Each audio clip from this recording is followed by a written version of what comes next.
We welcome you to another live edition of the Sports Box, brought to you by our friends at CrowdPlay.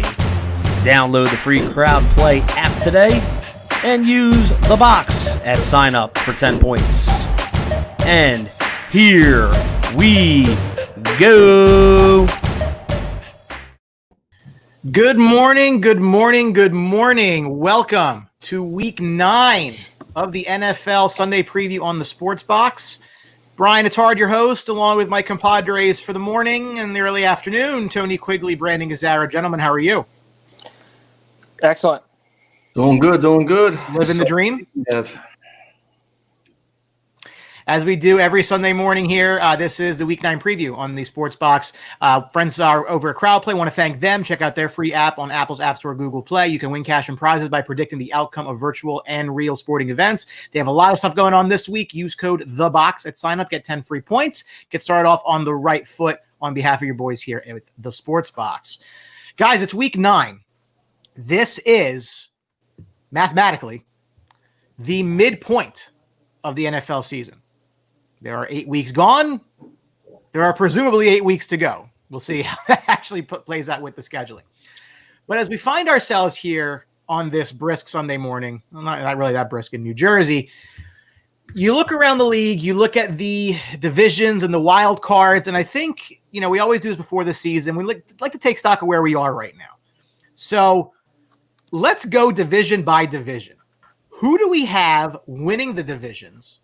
We'll go back and look at the wild cards and then have a little brief MVP discussion. My gut says we're probably on mostly the same boat there. But we'll start off with an interesting one, and that is the NFC West.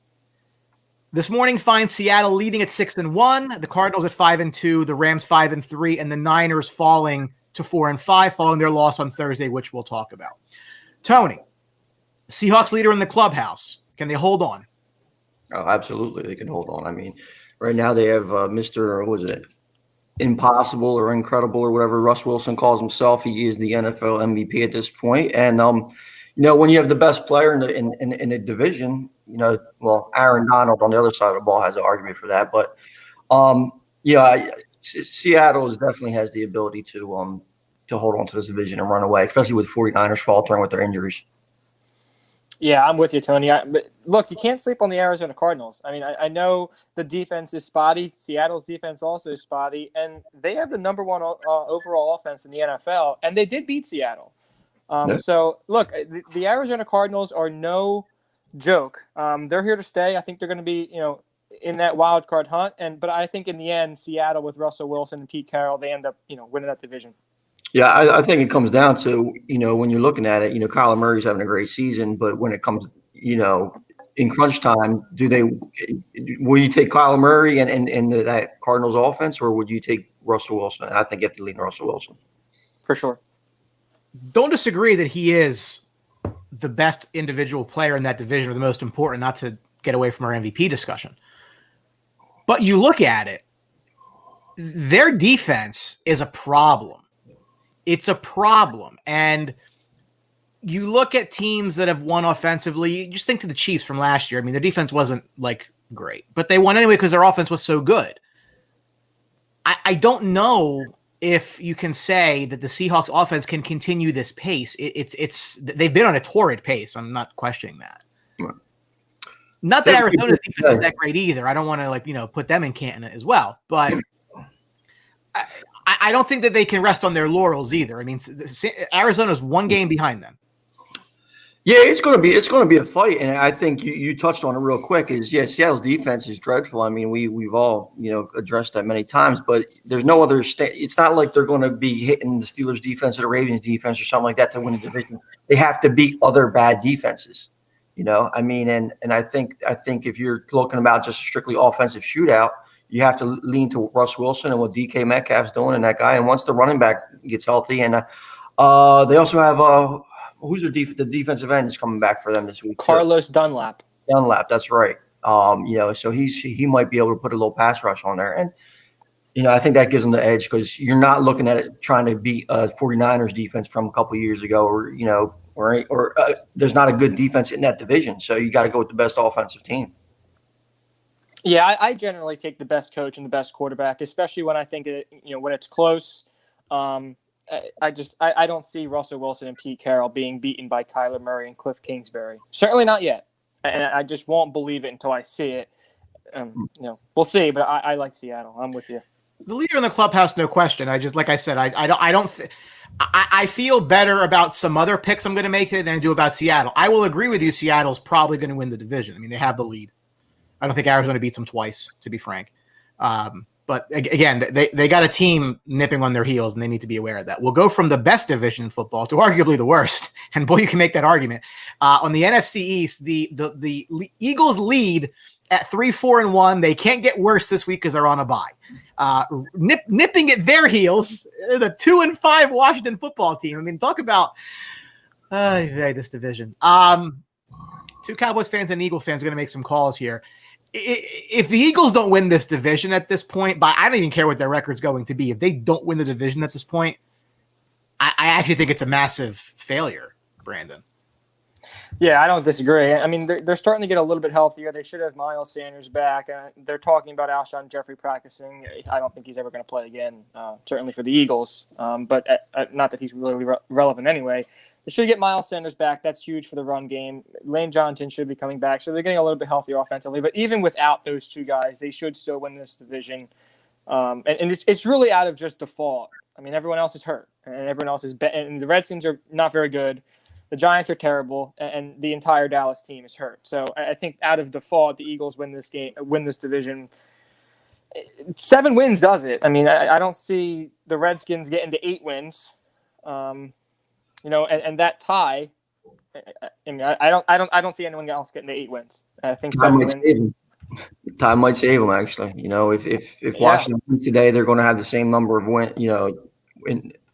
in the win column. So it's going to be funny. I mean, one of the things I'll be looking for this division, and I think it should be the Eagles going away as they get a little bit more healthy. Is Carson has not looked good, so he definitely have to improve his play because.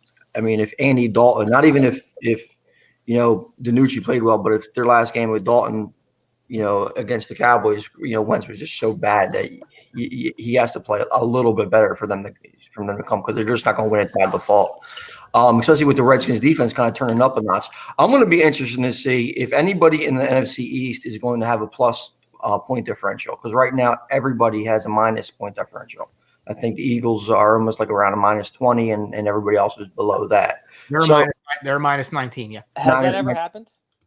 I don't know. I mean, it doesn't seem like it's possible, to be honest with you. I mean, how do you win a division? I mean, because you have to at least play your own division, 6 total times. So it's, to wind up with, unless there are a couple like lopsided blowouts or something, but. To win a division with a negative point differential, that might be a rarity. Yep. The turnovers, I think, for the Eagles are the main issue. If they can clean those up a little bit coming off of this bye, I think you'll see a little bit better play.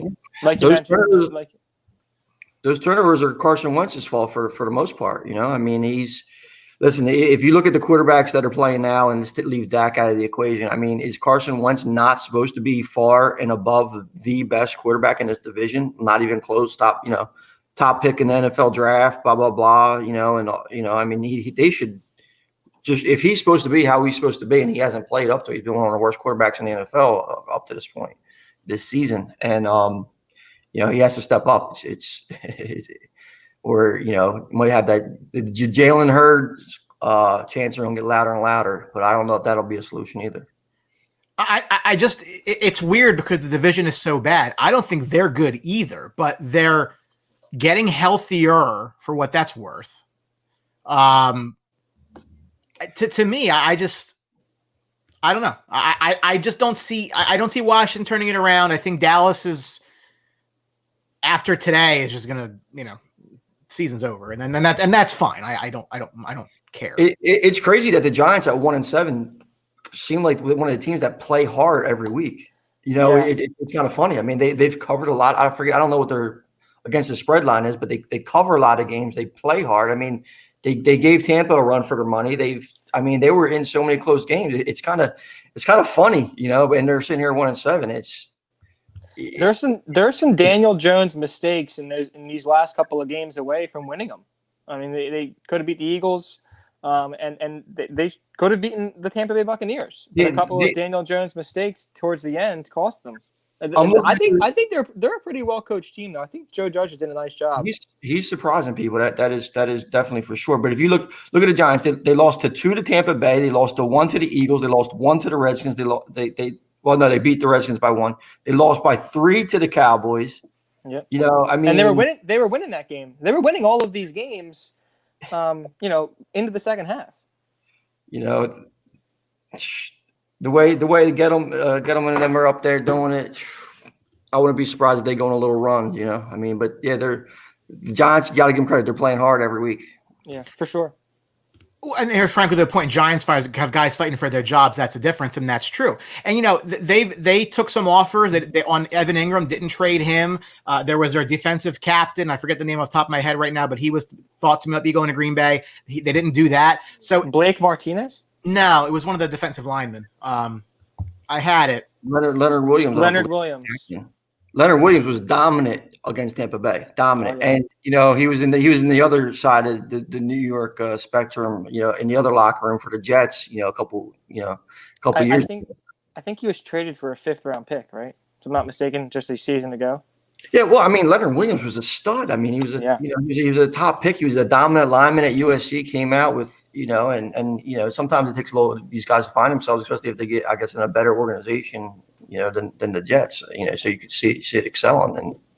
But yeah, I mean, they're the guys fighting for the job part. Everybody in the NFL has a team fight, players fighting for a job, to be honest with you. You know, I mean, it's not some guys are coast a little bit more than others, but when you're, Redskins got people fighting for a job, Eagles, I mean, look, they cut Kroom this week, who actually scored a touchdown, and stepped up. So, it could be a cold business in the NFL. So far, I think we're all 2 for 2, Seattle and the Eagles. The NFC North, it's. When I said that I felt better about other divisions than the West, here's one that I was talking about, because despite the fact that the Bears are just 1 game behind the Packers, I don't envision a scenario in which the Bears catch them. I think Green Bay is really playing well, not because they're getting anything out of their first-round pick this year, clearly not, but maybe that lit a fire under Rodgers that he didn't have. I don't know that you can make that argument because he's always been very, very good, but listen, they have what appears to be the 3rd best point differential in the NFC, the only team in their division with a positive one, and really all 4 of the NFC West is positive. Imagine that. I can't, and there's Tyler Jones, Packers win the division, and I agree. I mean, I don't see any scenario where it's not Detroit. It sure as hell isn't Minnesota, who both play each other today. But the Bears are not catching the Packers. I feel pretty confident about that. Yeah, I mean, Rodgers has that little prick, attitude in him. I mean, he's always had it. So, wasting a pick on Jordan Love, wasting a pick on A.J. Dillon, no help in the first 2 rounds. I mean, neither of them guys improved the team at all. I mean, Jordan Love's been inactive, so don't tell me that helps. They played San Francisco. They played a beat-up San Francisco team. But, let's not forget when they played Minnesota. Minnesota blew their doors off, right? So Minnesota blew their doors off. Tampa Bay beat them with Rodgers played bad in that game, completely bad. You got to put that squarely on his shoulders. But then they go and play a wounded San Francisco team, Rodgers back in California, and they're beating them up. And Rodgers is laughing and dancing around and loving life. And I think this, I think that game Thursday night is not really indicative of that team that the Green Bay is. I think it's more the Minnesota game, and if they can't run the ball and stop the run, they're going to be in big trouble. Now this division, the Bears are frauds. We've pretty much all been saying that all year. They're not coming up from nowhere, and Minnesota's early falters. Detroit, I mean, yeah, Green Bay is going to win this division by default. I mean, they do have the best quarterback in the division, but. Sure. I'm not a big fan of their prospects long term if they can't get that running game shored up and actually stop the run, because Dalvin Cook made them look bad. Yeah, I mean, the teams that have shown to be physical against the Green Bay Packers get blown out against. I mean, they get blown out against the Vikings. They get blown out against Tampa Bay. They got blown out twice last year against the 49ers. If you're physical with the Green Bay Packers up front, you're going to beat them, and you're going to beat them bad. I mean, that's just the reality. And you get into the playoffs, and that's what teams are. They're physical. I don't think this is a team built for the postseason. I think they're a team that's going to win, probably 12, 13 games. And, they're going to run away with this division because I think the other 3 teams aren't very good. But I just think Green Bay is what Green Bay is. I mean, they're a front-running team that can't play physical.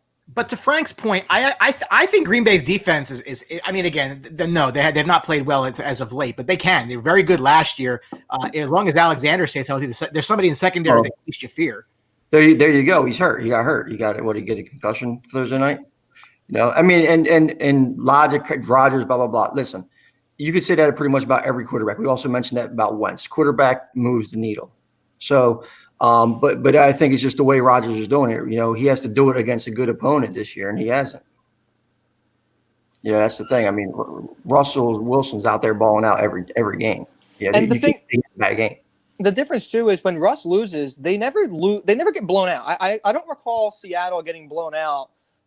I don't remember the last time it ever happened with Russell Wilson. It seems like when Rodgers loses the last 2 or 3 years, they're getting beaten badly. Tampa Bay game, he looked like a friggin' baby. He quit. He quit in that game, and he quit in the NFC Championship. I mean, remember the fumble where he just looks at it and runs away from it? I mean, well, he's a dickhead.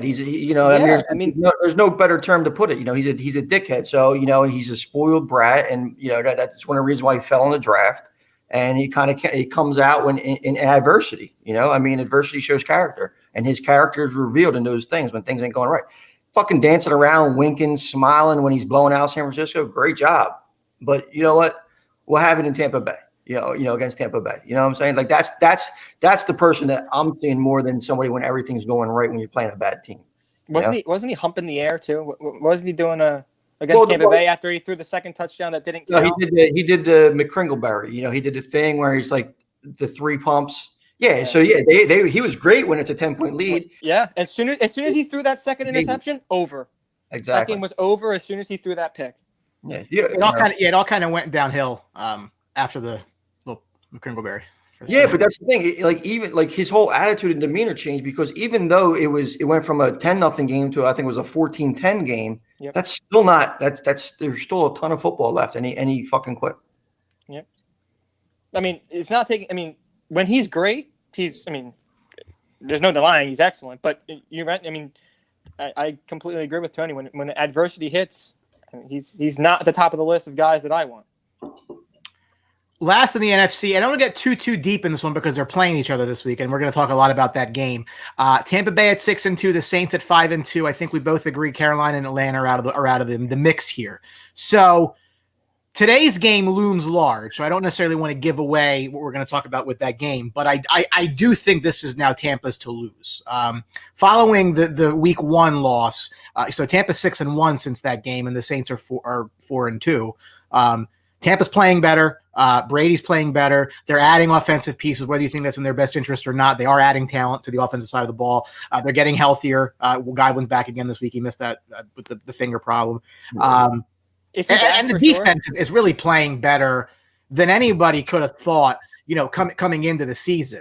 Their 165 points that they've allowed, that's good enough tie for third best in the NFC behind the Cardinals and Rams. So if you had that as reasons why they'd be good this year coming in, I think you're high. But here you are. Their defense is playing very, very well. Well, I guess I'm high too because check the season preview because I said their defense is going to be that good. That good, but they were phenomenal at the second half of last year, and then they added a rookie Antoine Winfield to that secondary, and he just took off. I mean, White, Levante David, that defensive line. I mean, they lost Vita Vea. They're balling, and Antoine Winfield's defensive rookie of the year was right now. So, I mean, if you look at the trends, their defense was very trending upward. Like to be the best defense in the league and shit like that, that might be a little bit of a stretch. But for their defense to play well, that's not a big stretch.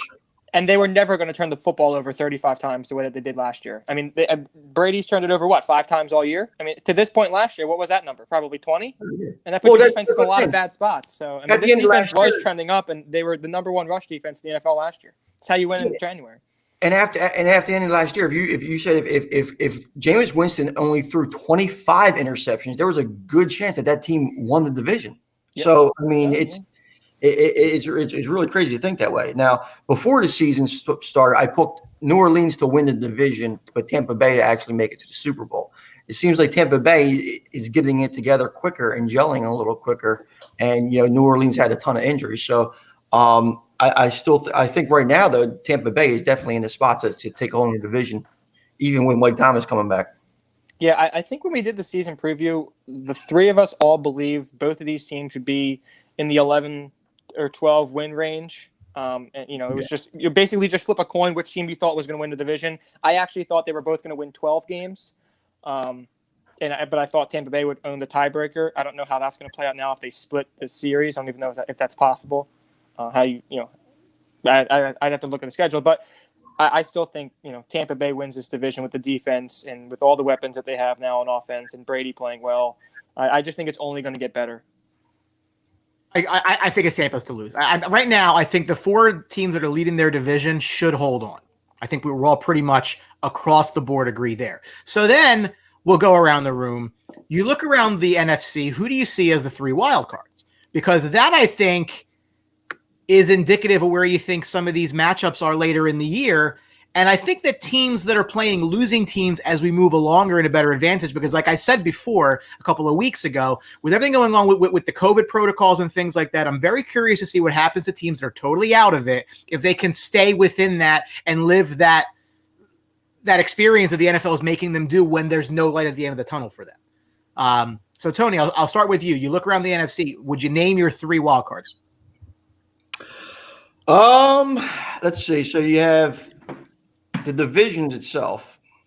What would NFC wild card? So we'll go. We got Seattle, Buccaneers, Packers, and Eagles winning the division. Wild cards: Saints, Arizona. I guess Rams. Saints, Arizona, and Rams. So we'll get 3 out of 4 at the NFC West. Yeah, I think that's pretty much where we're at right now.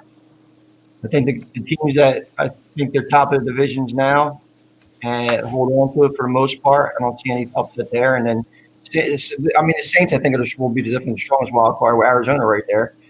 And I think the Rams will do enough, especially with San Francisco faltering to get into the final playoff spot. And for the Rams as well, the Rams own the tiebreaker over Chicago, right? Yeah, I mean, really, if you look at it, like what other teams are in the conversation into the next tier? So you got Chicago, the 49ers. No, they're pretty much done. There's just too many injuries. It's a shame. No confidence in Detroit. No confidence in Carolina. Then you have Washington. It's really only like maybe a Chicago miracle keeps holding on, and if Detroit makes a late push or something like that, which I have no confidence in. So I think how it is, it pretty much holds form unless there's major injuries, which guess what? It's 2020 and that's what happens. I think the AFC is a little bit more wide open. I think, like you mentioned, Tony, the NFC is kind of more set as of right now. Obviously, injuries could change that. I'm with you. Saints, Cardinals, Rams. I just don't, like you mentioned, I don't see any of these other teams, and I don't trust the Bears at all. I think the Bears are a total fraud. They have 5 wins right now. I don't think they win. I don't think they. I don't think they win 4 more games. So I'll just say that. Can the Cardinals win 4 more, and can the Rams? Yeah. So yeah. I think Here's I don't disagree with either of you, because if you just break it down and say, who do I think is the best team that's not winning a division right now? That's Arizona. Lock them into a spot.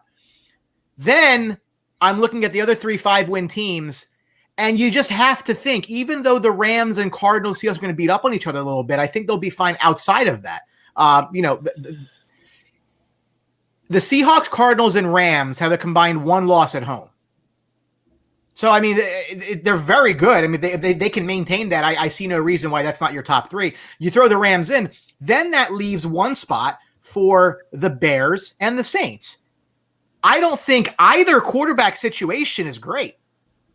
And one's Drew Brees, but we're going to talk about that game. Drew Brees is not Drew Brees anymore. And they're getting a little healthier, which is good, but that's a better spot than the Bears are in. The Bears have a -point differential. Don't like that. So I agree. I think the Saints have to get that last spot. Do they do anything with it? Probably not. But I do think that we're all in agreement. Those are the three teams. Moving over to the AFC. I'm sorry, go ahead. The Saints own that tiebreaker over the Bears as well with the win last week. So, like I mentioned, I think the Bears, they're an 8-win team. Even if the Saints win 8 games, which I don't see that happening. I think they win more. They're in the playoffs because of the tiebreaker. Eileen, good morning. How are you? Question for you, Brandon. Your thoughts on Brady generally, I guess, so far this year? I mean, he's been fantastic. I wouldn't want to be a Patriots fan. It's hard to argue. I mean, the results are the results. Yeah. Speaking about the Patriots, going to the AFC East, the Bills find themselves leading the division at 6-2. The Dolphins are 4-3, and frankly, the Pats have fallen out of it. The Jets were never in it. So it's a two-horse race for the division. The question now becomes Buffalo's kind of gotten a little cooled off, which we'll talk about when we get to their game. They're 6-2. They haven't had their bye yet. Miami's at 4-3 with a new quarterback. Brandon, I know you're a big Tua guy. Can Miami catch them? Well, they have a tough game today against Arizona. So, I mean, I don't know if they're going to be able to pull off that upset. But Buffalo playing today against Seattle, they seem to have cooled off significantly. Josh Allen is back to being the Josh Allen that Josh Allen's always been after the first 4 games where he looked like an MVP candidate. But I think the Dolphins' defense is excellent. It's actually rated number 1 in the NFL. I still have some questions about that offense. They can't run the football. They really haven't used Mike Gesicki as much as they thought that they would, especially after using the pick that they used on him. I still think in the end, Buffalo will win the division. I don't think they're an 11 or 12 win team like we thought maybe after the first quarter of the season. I think this thing's a lot closer. Have they played yet? The two, Miami and Buffalo? Buffalo beat Miami in Miami week 2. So, I mean, Miami would have to beat Buffalo again. I still like Buffalo because I don't trust Miami offensively yet to be able to take over that division. Listen, these teams play in week 17, and I think that's going to be for the division. Looking at the schedule, Calvin Ridley officially inactive. Sorry. Looking at the schedule, you're looking with the week 17 matchup because the Dolphins get an easier schedule. I think they still have the Jets, they still have Cincinnati.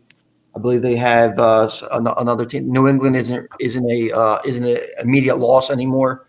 And then if you look at the other end with Buffalo's schedule, it's getting a little bit more hard because like Buffalo's schedule was the ease was a little bit at the front end of the season, where now they're in the more difficult part.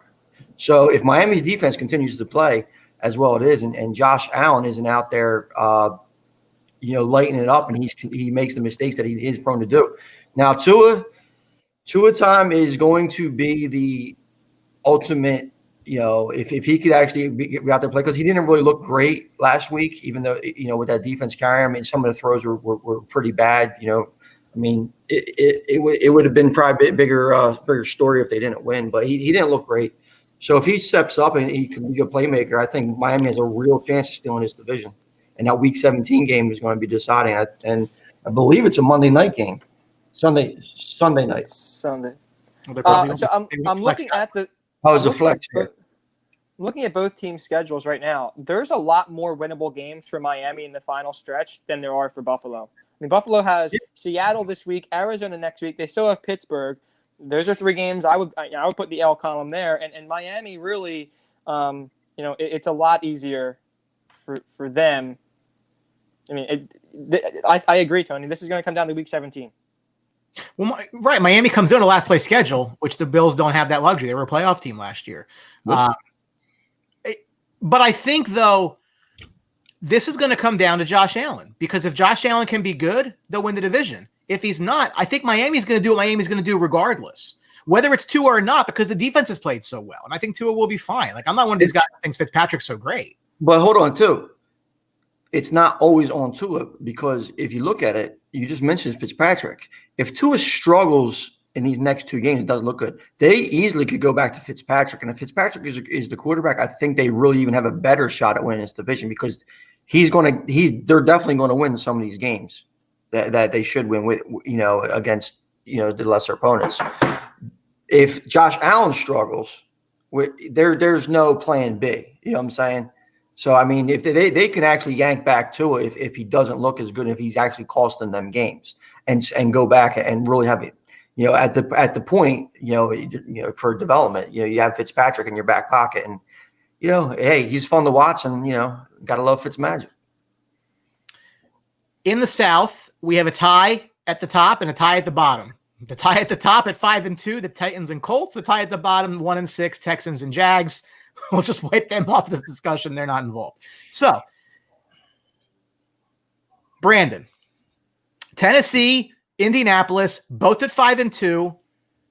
Colts defense has been very good. Tennessee's been pretty. They were 5-0. They've dropped 2. Your thoughts?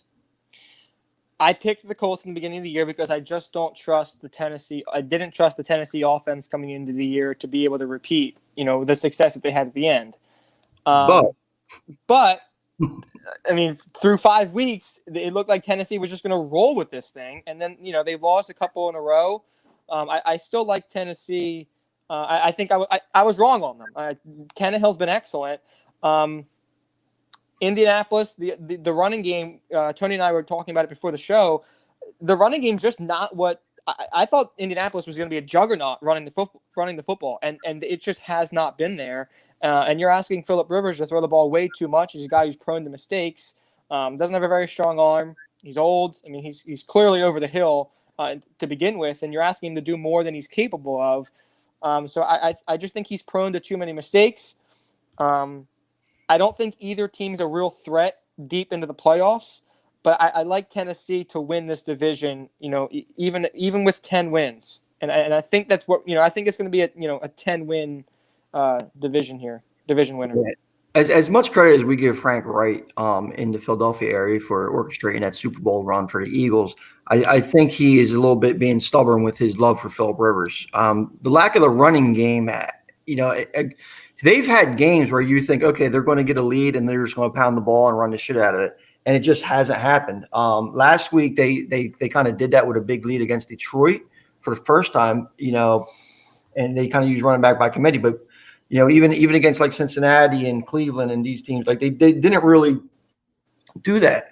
And I think Frank Wright has to come to the realization that he's not, it's not 2009 Phillip Rivers that he has in his pocket. You know what I'm saying? So I think that Tennessee has a really great chance of winning this division because of the remaining matchups. Now these teams, I believe, play each other 2 times. 2 out of 3 times. So listen, look at the Colts schedule coming up. They have Baltimore today, Tennessee, Green Bay, Tennessee. All right, that's a tough stretch to get through. Okay, so and still Pittsburgh, Week 16. And then then they close the season in Pittsburgh. And Tennessee's Tennessee has a difficult stretch as well, but it's not as difficult. So these teams are going to have to come out there at least 2-2, to have to at least split, in this tough stretch. It's going to be close, and I'm going to change my preseason pick, and I think Tennessee holds on because I did pick Indianapolis a little bit because I thought they'd have a little bit better, different game plan. But right now, you just can't trust Phillip Rivers and how much he's throwing the ball. So I'm going to take Tennessee, Derrick Henry, power running game, play action, and you have to love what Mike Vrabel is doing down there. I'm looking at the Colts schedule right now. They lost to Jacksonville. They lost to Cleveland. Those are wins. Those are losses. They probably should be wins. They haven't really beaten anyone where you could say, wow, they shouldn't have won that game, and they did. But their schedule also, it's got high points and low points the rest of the way. So they have Baltimore today. They go to Tennessee next week. They host Green Bay. Then they host Tennessee. After that, minus the one game in Pittsburgh, it does open up. So if I look at the Titans schedule, but right, you skipped over at Las Vegas. At Las Vegas is a difficult game. You can't smirk at a team that beat Kansas City. You're not going to Las Vegas and just chalk that up. They already beat Kansas City. You know what I'm saying? If Josh Jacobs is healthy and Derek Carr, he's playing friggin' phenomenal. You can't just discount that game because that's a difficult game because beating Kansas City already proved it. It's fair. That's fair. For Tennessee, though, once, again, they had the 2 games against each other, which will make a huge difference. Other than that, they play Baltimore, they play Green Bay. Both those games are on the road. So I don't think the schedule necessarily helps or hurts either of these teams in this debate.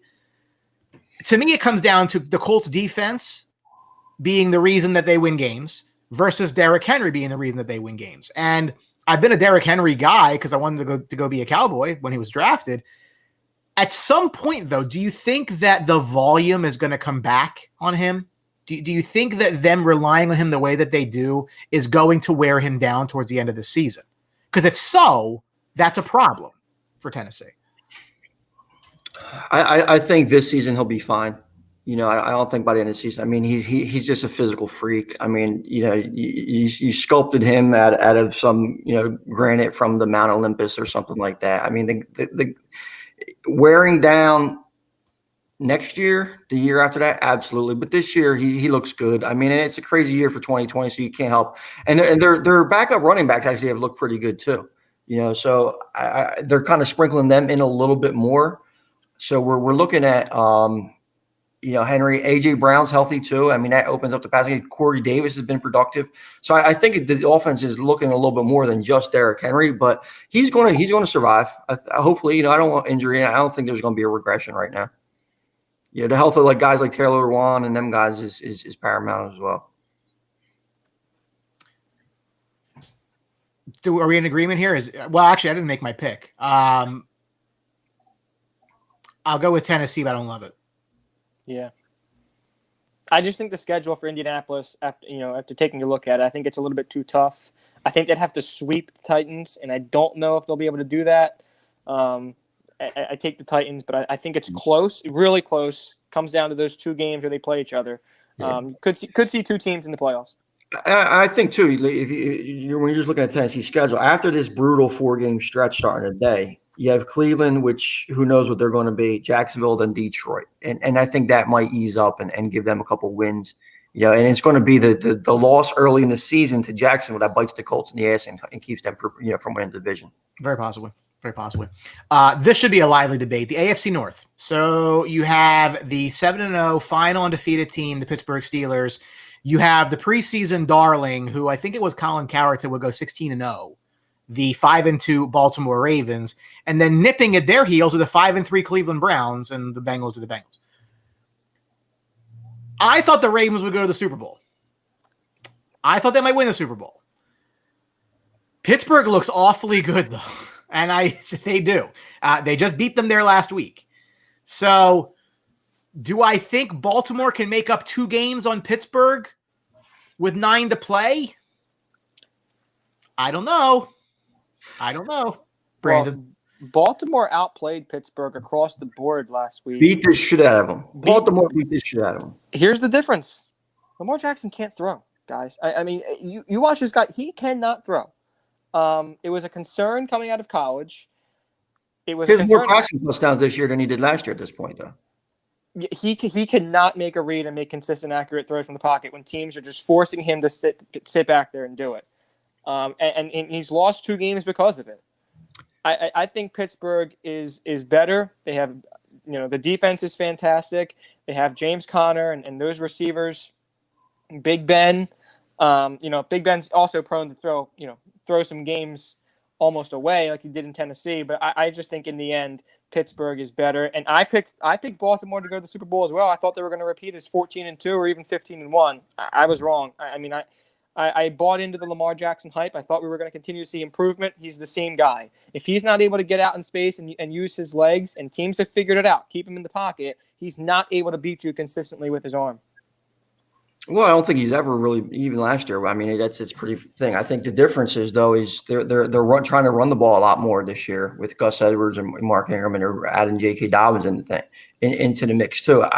Last week against Pittsburgh was a big matchup, and Baltimore beat them up pretty good. And they had a strip sack from behind, which was wasn't on Lamar Jackson. I mean, when he's cocked back to throw and the ball gets hit, that's not on Lamar Jackson. He had a fumble. I believe our green room host Willie mentioned it, that if they make that block, if the center doesn't whiff on the block, so Lamar Jackson gets the first down, and Baltimore probably wins the game too.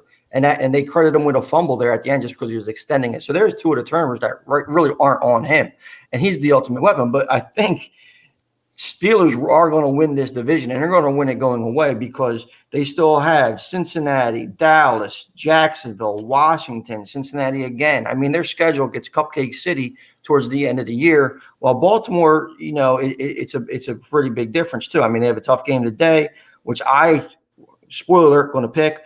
But they still have New England, Tennessee, Pittsburgh again. I mean, at the end of the year, they got Dallas, Cleveland, Jacksonville, Giants, so they're going to get some nice wins there, and then Cincinnati again. I just don't think the ease of both teams' schedules comes up where they're going to be able to make up 2 games on Pittsburgh. But caveat here, Big Ben, I don't think he makes it through the season. He's been getting hit. He grabs that elbow, at least seems like once a week, where he's rubbing that thing out, he puts a bandage on it every single week. I'm with you there. He might not make the whole year. And as much as we give – I'm not a big Tomlin fan. Prior to last season, I think Ben carried that team, carried the offense, or anything like that. But once Ben got hurt, Tomlin did a great job, and you have to give him credit for that. I don't know if they're going to be able to repeat that this year if Ben goes down. Is the backup still Mason Rudolph? Yes. How's his head? Yeah, and we know what happened to his head. I like Pittsburgh a lot, and it just. I can't buy the Browns. I know that they're 5-3, but it's just you look at at under the hood, they're a -31 in point differential. They've scored. I mean, look, between Pittsburgh, the Ravens, and the Browns, they've all scored between 203 and 211 points. That's a point a week. I'm not gonna try to make a court case there. But the defensively, Pittsburgh and Baltimore both allowed it between 132 and 142. The Browns have allowed 100 more. So. And the Browns got their dicks kicked in by the Steelers and the Ravens when they played. So, and that's the problem with the Browns, though, Brandon. You can't sell them, and I really think that they might make that wild card. I know we haven't talked about that yet. Their schedule gets so friggin' easy. I mean, they still have. I think they still have the whole NFC East, right? They have the Giants still. They have the Eagles. Well, they beat Dallas, which was a pretty big win at the time. Yeah, and they have. The Jets, Giants, Jacksonville. I mean, so there's 3 games right there. Houston. I mean, if they're going to be not a fraud.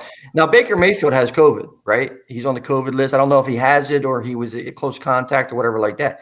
So we've seen that, So Mayfield, I mean, how many games does he miss? If he misses a couple games, even though, he's not what you want to see, it's still a big drop off to the backup. I didn't even see that. I mean, that's news to me. The backup there is today. Yeah. The backup there is Case Keenum. Under Kevin Stefanski in Minnesota, I mean, he did have a fantastic season, got them to the NFC Championship game. How much of that was, the Minnesota defense, the running game, the receivers? I mean, there are weapons there, but certainly not the defense that was there in Minnesota if Baker is not to play. Yeah, and Keenan plays a style of football haphazard, kind of like Baker did last year, and how he's prone to at some points. If Keenan can play on the Raps, I have confidence in him, But if not, I think it was a stretch in Houston where hey, he looked freaking great one time, and a little Fitzpatrick-ish, and who the hell knows what happens, Keenum and Baker really, to me, are very similar. I mean, I don't see a whole lot. I don't think Baker's much better talent. Yeah, I don't think necessarily losing Baker is going to make that big of a deal for a team that relies on the run so much. I think getting Chubb back at that point will also be helpful because then they can. Chubb will be back next week. Yeah, so they can bounce off both of those guys. So I think that's a little bit more important. I'm not a Baker guy. Never was a Baker guy. I'm not going to become a Baker guy. So do I think Keenum's good? No, absolutely not. But I don't think that Baker has proven him to. Baker hasn't been they're going to lose because he's not playing type guy. I don't think he's nowhere in that discussion, at least not for me. Not for a team that, again, relies so much on the run anyway. Is anybody a Baker guy, though? Have you met anybody who's still in the Baker? I'm sure Baker's parents think he's all right. The progressive people like him. Maybe he's sleeping with Flo. I don't know what maybe. Could. You never know. That's why I don't have their insurance. Anyway, Pittsburgh wins the division. Are we all on the same track there? Yeah, I am. Yeah. Although it's going to be close. Here's a close and shut debate. The Chiefs are winning the West. Move on. Yep. Are we going to go into depth on that? I mean, I think we're all on the same page. Yeah, even with the Raiders beating them, I still don't. I mean, they're 4-3. Chiefs are 7-1.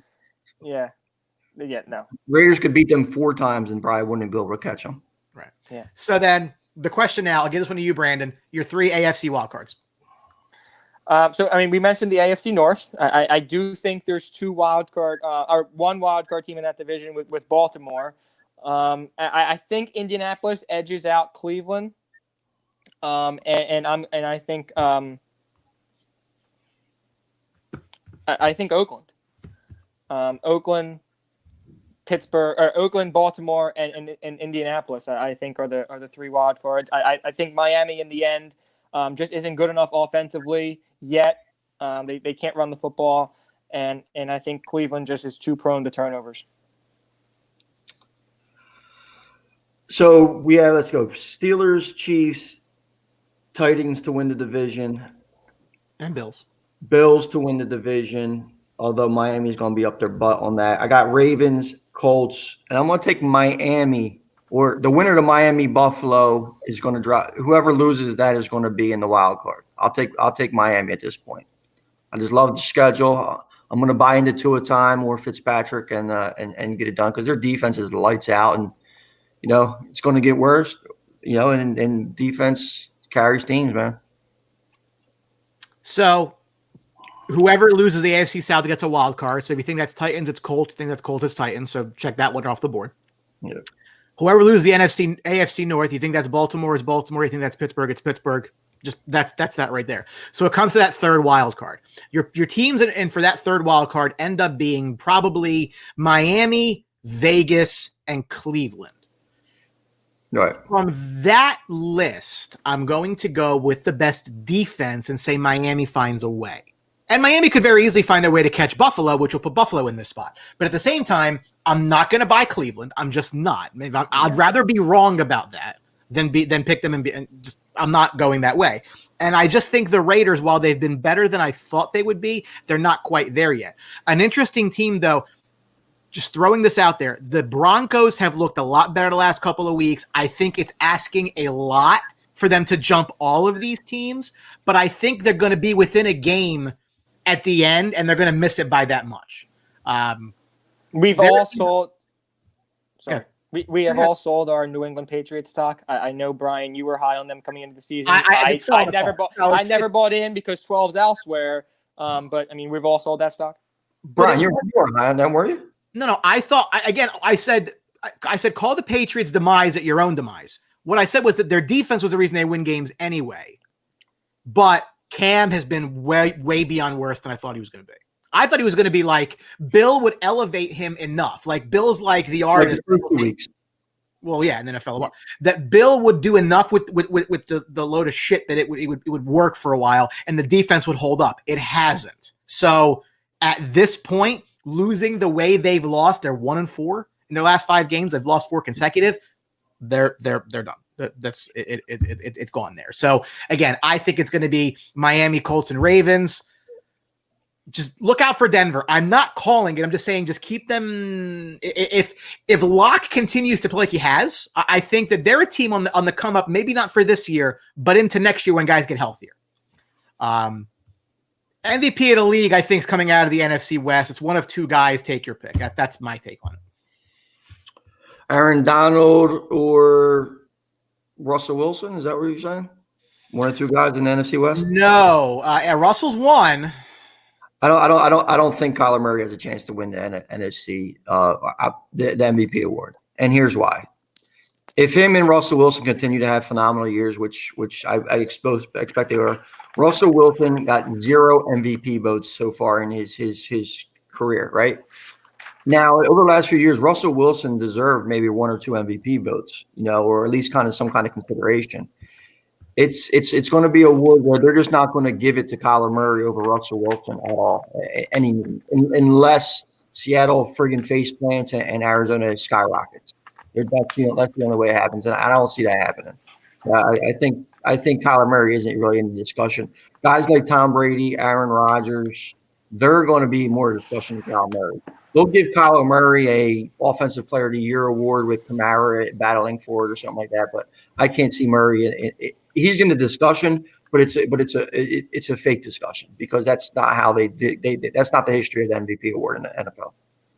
Yeah, I don't think you can lose the division to a guy who's also in the MVP race and win the MVP, throwing out Kyler Murray, though I did think he was a dark horse coming into the season. Today, I'm going to say it's Russell Wilson. 8 weeks from now, I don't believe I'm going to be singing the same tune. I believe it's going to be Tom Brady. I mean, they just added Antonio Brown. They have Gronk. They have Mike Evans. They have Godwin coming back, Leonard Fournette, Ronald Jones. The offensive line's playing well. The defense is, we touched on that. I really think this offense is ready to explode. I think they're the two that I would have my eyes. I mean, rightfully so. Tom Brady and Russell. Now, here's the thing, though. Tom Brady, you just mentioned all the weapons that he has. I mean, how good do you have to actually be with all those weapons? You just give him the ball and don't fuck up. Yeah, now, but I mean, DK and Lockett. It's not like there's no weapons. DK and Lockett. DK came out of not nowhere, but DK is a young receiver, and before this year, he has not been on the level of a Mike Evans. Chris Godwin, even. He was a step below them guys, and he really elevated it. And I think that has a lot to do with Russell Wilson too. Yeah, I'll agree with that. Yeah, I mean, there's the old adage too. Because there's always the who's the best receiver in the history. And now I've watched Jerry Rice's whole career. I've watched Randy Moss's whole career. You go back and you watch Jerry Rice. Now, before Tom Brady overtook him, Joe Montana was the greatest quarterback ever. Tom Brady overtook him. Okay, Jerry Rice caught every ball between the numbers. Now, hard work, ethics, great route runner, speed, everything like that. But when you watch Randy Moss would do things that would just make your jaw drop. Go back and watch Jerry Rice's highlights. He probably the most boring highlights you'll ever see. A 50-yard slant route for a touchdown, hitting the numbers in stride. Randy Moss is going over 4 people making the catches. That's why I actually gave the tick to Randy Moss over Jerry Rice as far as like the most talented receiver. He's a head case, but Jerry Rice was actually a head case too, which wasn't very documented. Russell Wilson is elevating DK to being DK. He's elevating Tyler Lockett, who's a nice receiver, but they're not on the level of the top 5 receivers coming into the season at all. No one would have put DK over Hopkins and Julio.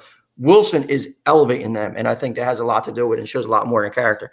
Tom Brady isn't elevating anybody in Tampa Bay. No, he's not. I'm a big Brady fan. What he's doing, Mike Evans has struggled. Godwin's been hurt. But he's not elevating anybody. You know what I'm saying? I think it's a little different. When you look at it from that perspective, and to the Randy Moss point as well, you brought up Joe Montana, and Steve Young as well for Jerry Rice, and Randy Moss, the 1 year with Brady, set records. So to that point, when Randy Moss had an all-time great quarterback, he was better in that just that one season, but he was better than Jerry. Yeah, and Tom Brady now is more of a game manager, correct? Than actually what Russell Wilson is doing. Russell Wilson is going out there winning games. Tom Brady is more of a game manager and making some great throws and great reads. And that's you wouldn't want anybody else controlling your offense with all those weapons. You want Tom Brady actually to making those decisions, but he's not going out there and doing the stuff Russell Wilson's doing. Yeah, Russell Wilson has to carry the franchise, or else they have no shot on Sundays. Not with that defense, no. It's literally it's all on him. And Tom was brought in to bring what he's done for 19 years in New England, bring it there, and not turn the ball over the way that Jameis did. Touch briefly on the Thursday night game. The Packers 34-17 get the win over the hobbled Niners. For Green Bay, Rodgers and Brady in 2007 are the only quarterbacks with 24-plus passing touchdowns and 2 or less picks in the first 8 games since 1948. Devontae Adams continues his torrid season. First receiver in the Super Bowl era, 50-plus catches, 600-plus yards, 8-plus TDs in the first 6 games. I think that's the story of this one. Again, I don't think you can draw anything out of this game that, Green Bay is going to be fine. If you thought that before that, you think that now. San Fran's not going to light the world on fire, not with Nick Mullins at quarterback especially. But the Niners are falling off. Injuries catch up. They've been hurt a lot. A lot of big-name guys are hurt on that team, so it is what it is. But ho-hum, Green Bay gets a win they probably always were going to. Any quick thoughts on this one? Aaron Rodgers is a dickhead. We touched on this game a little bit earlier in the show. Green Bay went out there. They beat a wounded team. They celebrated. They got their dicks knocked in the week before against Minnesota. So when the next time the Green Bay takes the field, who they play Jacksonville, which I'm sure Rodgers is going to pad his numbers again. Devontae Adams as well. But once they play Indianapolis, Chicago, Philly, they don't really have the hardest schedule. But we'll see what Aaron Rodgers is actually is this year.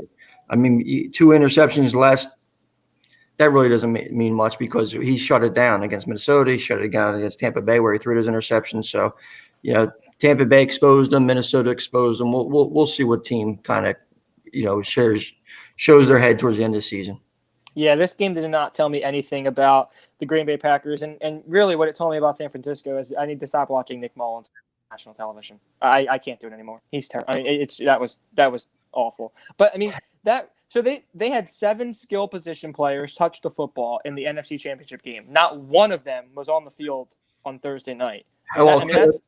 Kittles gets hurt too. It's just a shame. What was that? Reggie James? Reggie James looked phenomenal. He did. He had a drop. He was open.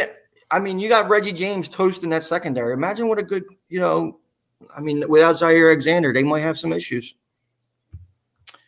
We'll kick off. We went a little long in our discussion, but it was a good discussion. Obviously, good stuff for the boys. We'll kick this off. Game 1 here, the Denver Broncos take their 3-4 record to Atlanta to face the 2-6 Falcons. The Falcons are laying 4 points in this game. The over-under is 49. Denver's won 3 of 4 since after losing their first 3. For the Atlanta Falcons, only one team in NFL history has made the playoffs after a 2-6 start. That was the 1970 Bengals. Not breaking news. Atlanta ain't going to join them. Gurley's got at least a touchdown in 6 of 8 games this year, so the little investment they made in him is panning out a little bit there. Falcons are 53% in the red zone. That's the 3rd time in 4 years that Atlanta has scored a touchdown on fewer than 55% of red zone drives. And for guys who draft Julio Jones that complain every year doesn't get the touchdowns, that might be why. But also defensively, they've been a little bit better as of late. They're allowing about 11 fewer points per game the last 3 weeks than the first 5.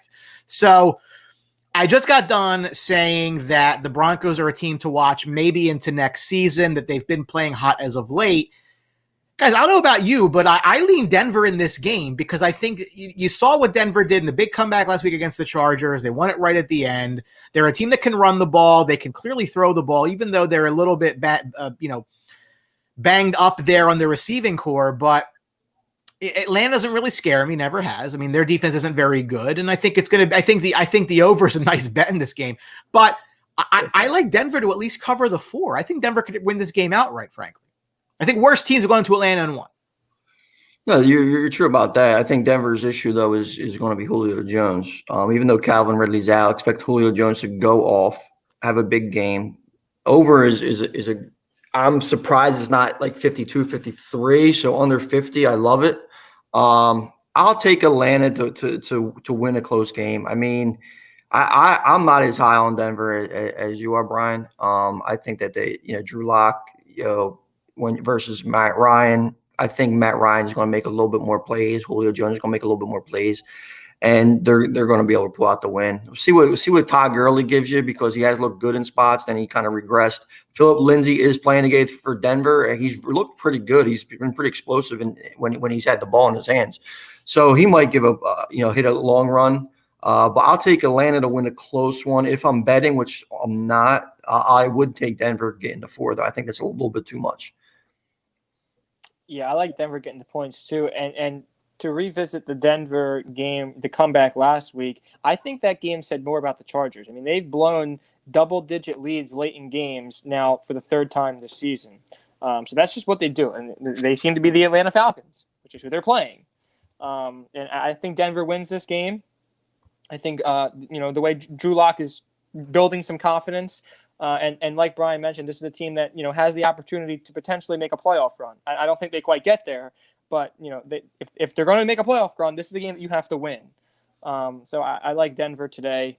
Not a game I would bet, though. I think if you are betting, I do think Denver finds a way. I just my gut feeling on that. What kind of issues do you have if you're betting this game? Let's be honest. There's a one number for that. You could be a total degenerate. Bunch of losers over there. There you go. Interesting game here between two teams with 6 wins. Seattle 6-1, Buffalo is 6-2. On the road, Seattle is laying 3. The over/under is 55. Russell Wilson is 9-1 career against the AFC East. His only loss was rookie year 2012 against Miami. Buffalo's 6 wins have come against opponents with a combined 15-22 record.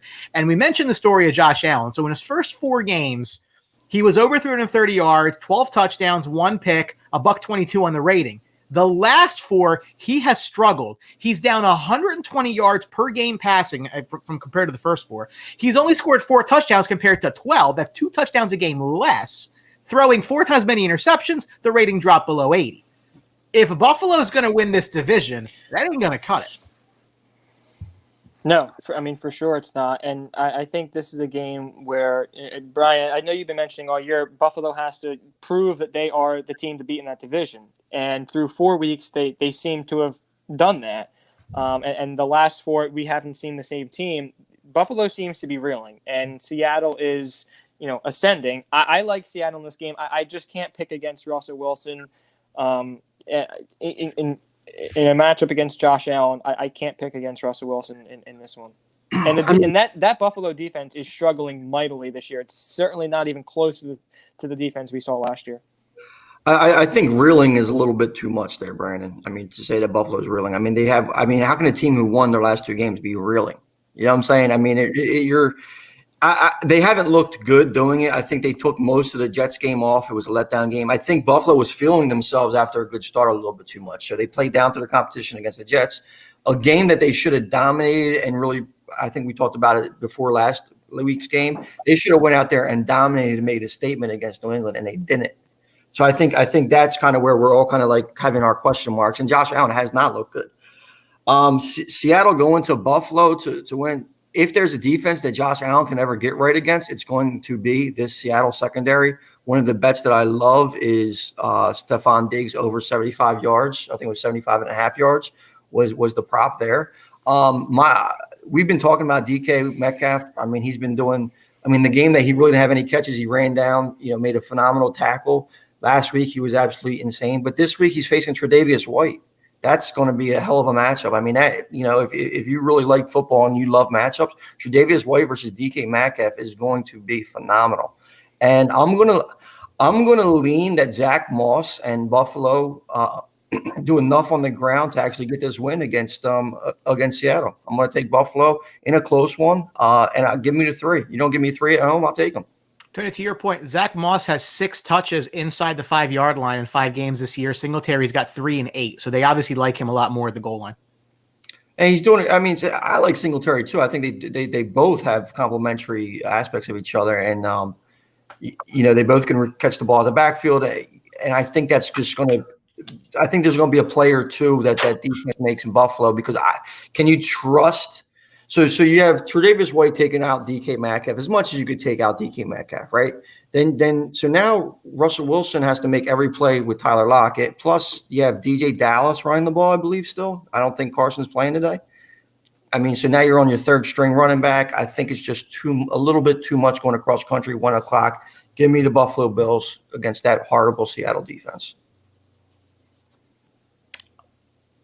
Yeah. I do think the 1 o'clock start is a factor no one really pays attention to as much right now, maybe because there's no fans in this. I'm not sure why they think that's not a real thing. But if Buffalo's ever going to turn around, they got to do it here. They have to beat a team that's good, and they haven't really done that. I think this is a spot that they can do it, but the defense better show up today because the Seattle's won't. If Buffalo's D shows up, that'll be interesting. I don't know. Seattle. Quick question. Who do you think of a trade, Matt Ryan for Phillip Rivers and Randall Cobb? Yeah, I didn't really like that deal. That crossed my phone. That's a horseshit deal if I've ever seen one. Okay, let's move on. Seattle 10-0 in their last East Coast games. So I don't get a text about that. Yeah, that's Seattle records is impressive. I wasn't aware about, but listen, those kind of things, I don't know. I take that stuff with a little bit of grain of salt. It just shows that Pete Carroll and Russell Wilson get prepared, and well for it. But there's you have to kind of see actually where they are when you're going that far back. I mean, how many East Coast games have they had? Was that over the last 5 years? I guess, right? Probably maybe 4 years. Right. Yeah. I mean, they don't come across that often. Yeah, it's not. Yeah, so.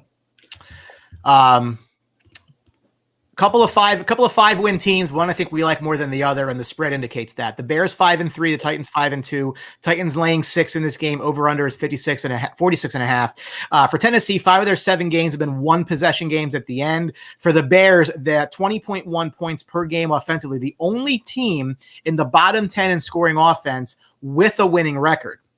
The Bears have only allowed 1 individual 100-yard rusher this year. That was Ronald Jones in week 5. You got to think it's going to happen for Tennessee to win. There will be a second today in Derrick Henry.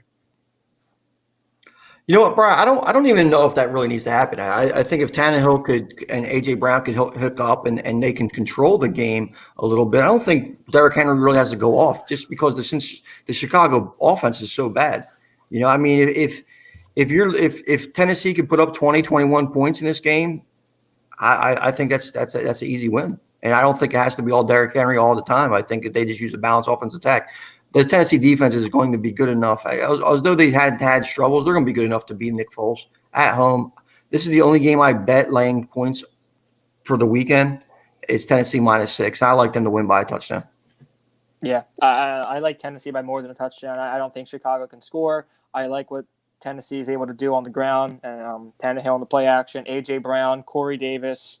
I just don't think Chicago is very good. I really don't at all. Yeah, I mean, I'm not gonna get off that train. I'm not a Bears guy. I'm not gonna be a Bears guy. I don't necessarily love Tennessee, but I think Tennessee has a better offense at the very least. And again, I think their defense is good enough against the Bears offense. So it may not be like elite, good enough to beat the slop coming out of Chicago. So I agree with you, Tony. I will lay the 6 here. I don't see how they don't win this by a touchdown. I think it might be closer to 10. I think that the Bears struggle to score points.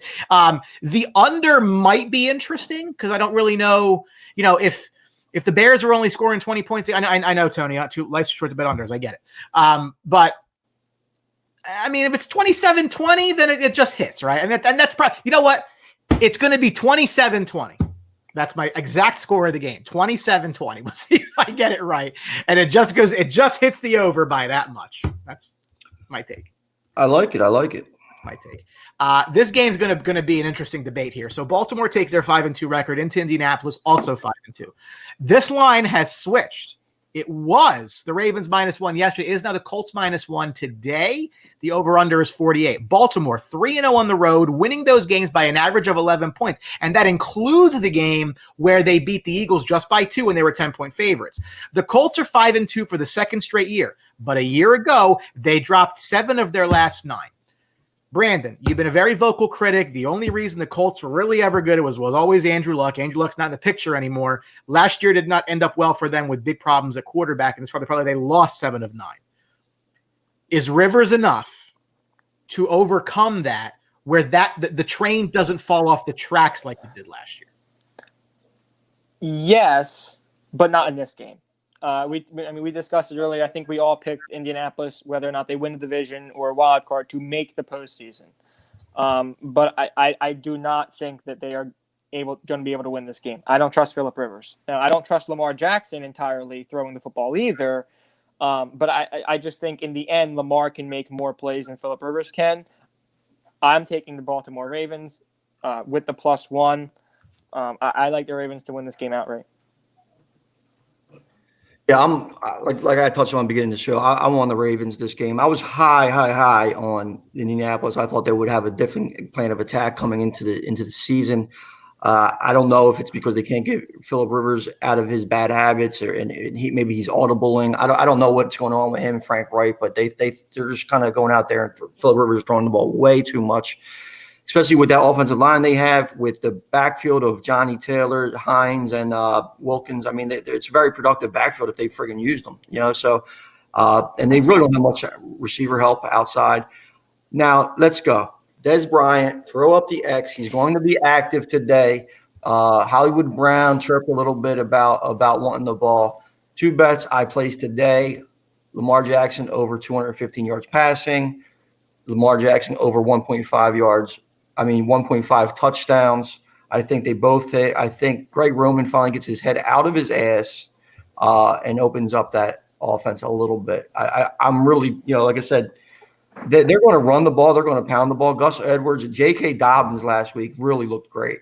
I think both of them guys are going to establish the run, and I think Baltimore takes this game.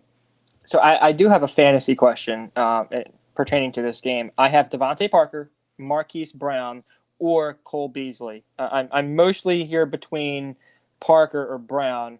Where would you two go? Wow. Cole Beasley has a great matchup, too. It's just crazy. With John Brown is back. Hollywood Brown, listen, and Devontae Parker. Parker, Miami has Arizona, right? I'd lean Parker. I'm going Devontae Parker on that just because Hollywood Brown's usage hasn't been where it is, and Parker's going to be getting looks. And I think they're going to have to score points for Miami to beat Arizona. So I'll go with Parker. I think it's probably. I don't think the end result will be that different, frankly. Could the complaining by Marquise Brown on Twitter following last week's game have any impact on potentially maybe using them more early, getting him involved? Yeah. I mean, we've seen this stuff in the past, and it actually does correlate. And it's just when you look at overall production, Hollywood Brown, every time he touches the ball, he could score. But when you're looking at overall production, I would lean a little bit to Parker. Safer bet, Parker. Yeah, I mean, home run hitter is Hollywood Brown. Safer bet is Parker, especially if it's PPR. Yeah, more volume for Parker sure. It is. Here's the problem with the line change, right? So 2.5-point dogs have been covering by a ridiculous clip, and the Colts were 1-point dog, but now Baltimore is. So it's tough. I don't want to bet this game. Baltimore probably wins, but now I don't like. It's just weird. The money coming in at the end has pushed that line to the other side, and that's like. I don't know where you're getting this information though, Brian. I did these numbers yesterday. Well, earlier in the day, it was Baltimore Baltimore's getting wrong yesterday. They are now. No, yesterday they were too. I placed a bet. Look on the OTB page. I put it on there. It might be moving back and forth then, but I did see the Ravens at -1 last night doing the prep. So yeah, okay. Well, last night, okay, yeah, I get that, I guess, but yeah, before that, yeah, Baltimore was getting 1 point because I took them. The teams though are actually kind of pretty similar. They're both 5-2. They're both scoring about 29 points a game. They're both allowing about 19 points a game. Their yards allowed per game is between 3 and 320. Again, not going to split hairs there. So that tells me more about the Colts than it does the Ravens, because the Ravens we always think are up here. Like we always think they're so good, but statistically, the Colts have been right there. So we'll see. Rivers has also gotten better the last couple of games. He's increased his passing yards per game by about 70. His touchdowns, he scored 4 in the first 5 and 6 in the last 2. So he's doing a lot better. Des Bryant's first game since New Year's Eve of 2017. So we'll see where that one goes. One of the double-digit spreads this week is the 3-5 Carolina Panthers going to the 7-1 Chiefs. They're laying 10, over-unders 51. Kansas City has allowed 20 points or less in 7 of their 8 games. They lost the one to the Raiders, which they did not. For Carolina, this is their 5th consecutive game against a quarterback who has been an MVP or a Super Bowl MVP. That's the longest such streak in NFL history. I'm pretty sure, Brandon, they're getting McCaffrey back today. Yes, he's back. That's good for my fantasy team in the play all league, the pick auction. Yep. But your thoughts on this one? Yeah, I mean the Chiefs. I mean the Chiefs are going to win. The 10, do they cover the 10? Yeah, probably. Does McCaffrey make a difference? For sure. Watching Mike Davis, he had a few good games, 3 really good weeks, and then teams figured him out. McCaffrey's the most explosive offensive playmaker, arguably in the league. So, I mean, he's obviously going to be a big boost there. But I think in the end, Kansas City just scores way too much, way too quickly. I like Kansas City to win. I like them to cover. But look, is Teddy Bridgewater for sure playing? Because I know he was on the injury report with a neck injury that he suffered last week. And they were talking about P.J. Walker potentially playing in this one. So that's something to look out for. if Bridgewater gets banged up early and he has to come out the game, I mean, they'd probably get the cover. I have the over in this game. I think that's the bet that I like. I think with McCaffrey back and Bridgewater has looked good and that offense hasn't been horrible. I think you have to lean the over on this one. McCaffrey's coming back, but they're still going to use Mike Davis. From what I read this morning, is that it's going to be a series rotation, which I absolutely hate. The prop bet for McCaffrey's over under for total receiving yards and rushing yards was 87. So I do like that because I think they're still going to get enough touches, and especially if he's healthy. I can't see him a full rotation every series. Yeah. So I like McCaffrey. I think he'll be productive. Sammy Watkins is out again, but I think Pat Mahomes, and Pat Mahomes really hasn't been lighting it up for if you're looking from a fantasy perspective, except from last week against the Jets where we said it's a get right game. I think Mahomes. Here's the attention that Wilson's getting. Here's the attention that Brady's getting. I think he comes out and makes another statement against a young, talented, Carolina defense. But I think he's going to look to light them up. And I think Mahomes has a big game, and Kansas City wins. Kansas City by 2 touchdowns. I think they cover. Yeah. Which probably leads to the over. You're probably right about that one too. I think the Carolina can score 20 points in this game. So I mean, exactly. Can Kansas City get to 34? I think we're all agreeing that they probably can. Most likely, yeah, if they want to. I think they do. I think Mahomes. You saw it last week as they kind of continue to throttle the Jets. I mean, they had every reason in the world to just pound Clyde Edwards-Helaire there and just run that game out and take the easy win. But they kept chucking it and they kept throwing it and they ran it up. So I think they're looking for more of that. Look at that more of that mindset. Mahomes has 21 touchdowns and 1 pick. That's the highest single season ratio in NFL history of at least 250 attempts. Really? Mahomes. NFC North cellar dweller battle. The Lions 3-4, the Vikings 2-5. The Vikings are laying 3.5. The over/under is 51. Interesting number here. So Minnesota, since Cousins has been there, they have not lost to the Lions, and they've beaten them down by double digits every time. All year, this year, the only guy to throw over 300 yards against the Lions was Matt Ryan, who ended up losing anyway, thanks Todd Gurley. Vikings defense, though, Tony, is just piss poor. They're allowing 30.6 points per game. That would be the most in franchise history, and it's not close. No, you're right. The Vikings definitely had some issues on there, but don't tell that to Green Bay. You only put up 22 last week against them. I mean, I think that if Minnesota can continue to establish the running game like they did, which there's no reason why they can't. Dalvin Cook looks phenomenal. I mean, he looks, him, Kamara, and Derrick Henry have really been the running backs, this year that have been phenomenal. So when you're looking at this game, I see the big loss of Kenny Galladay. I think that hurts him. I think we've seen the Detroit offense look completely different without him there. The big play receiver that they need. Now Marvin Jones has to step up and some other guys, and their running backs. I don't know what Detroit's doing in their backfield. They didn't use Swift hardly ever last week. The week before they used him all the time. Adrian Peterson. I mean, what are they doing? So I think Minnesota runs the ball. I think they make less mistakes, and I think Minnesota wins this game. Is Kerryon Johnson alive? Is he in witness protection? What's going on? I mean, is he hurt? What's going on there? I don't know what the story is. It must be like pass protection or something like that, because even when they signed Adrian Peterson, it kind of scratched your head. You looked at going into the season, Kerryon Johnson, DeAndre Swift, nice little young rotation backfield. And I thought maybe Kerryon Johnson might have been a trade candidate, and I think the Eagles might have been Eagles don't give a shit about running backs, but I think they might have been a good candidate to land a back like that, to give him a little bit more power, to their speed back to complement Sanders and Scott. But yeah, he's on a milk carton somewhere. Yeah, it's puzzling because he looked like a promising back just a couple of years ago, and even last year before he got injured. But it's really been Adrian Peterson and DeAndre Swift. I don't like either of these teams.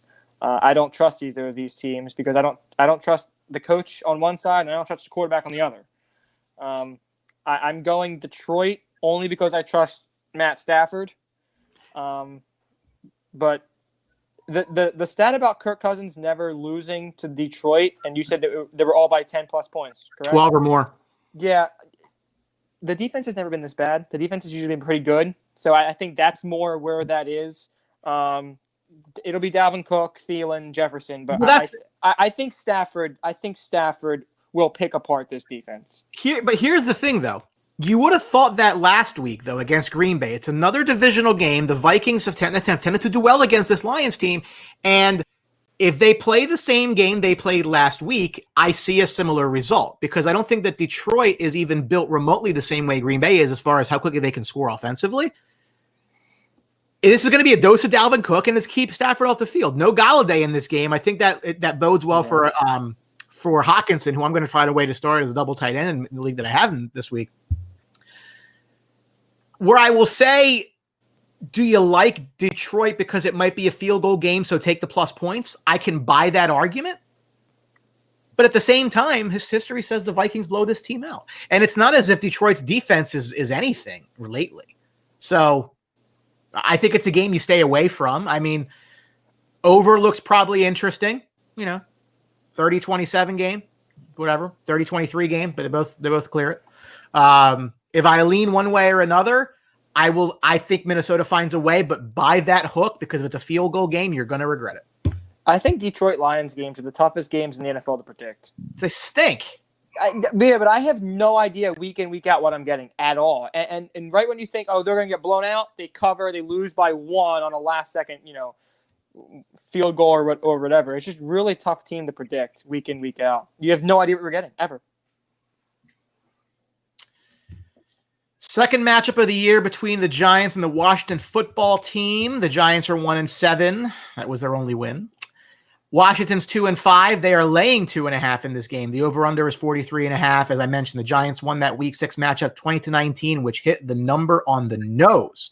The Giants are a league worst 13-43 since 2017. A 232 winning percentage. Not a good batting average, not a good win, not a good anything. Each of the last 5 games for the Giants has been a 1-possession game. They are 1-4 in that span. Football team 3-7 in games following a bye. Since 2010, they've dropped 2 in a row. And Daniel Jones, the 6th overall pick in his draft year, has 36 giveaways. That is the most in the league since he's touched the field. If I'm the New York Giants, a loss today goes a long way towards getting me into a position to replace Daniel Jones. And I think at this point, they're probably in that mindset, especially if they find a way to get ahead of the Jets. That's a hard ask right now because you won this game. However, Tony, you mentioned it. The Giants might think they can find a way into the postseason, which is nuts at 1-7. They're not selling pieces off. They had offers for Evan Ingram, didn't take them because they think they believe in the guy. Oh, no, whatever. Or Golden Tate. Or anybody. They didn't sell anybody. So, again, 2.5-point dogs are against the spread. I think something like 17-4, something like that. But the much more wins than losses. Giants win this game outright. I don't see any way Washington wins this game. Washington stinks. Not that the Giants don't. But as bad as Daniel Jones is, I'll take him over Kyle Allen. Yeah, and let's not forget these teams just played a couple weeks ago, and Giants beat them. And I think the Giants showed a lot of fight against Tampa Bay. I think Daniel Jones has tons of issues, but he's comfortable against the Redskins. It's a team that they just played at. I think that kind of familiarity. I think and Redskins have their biggest problems. Their defensive line is phenomenal, but their biggest problems against mobile quarterbacks. If a quarterback can get out and make those defensive linemen chase them, they don't have much on the other end of the defense. So Daniel Jones' mobility, I think, is going to be the key here.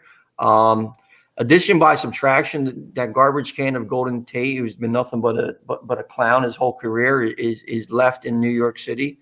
He's not making a trip to Washington.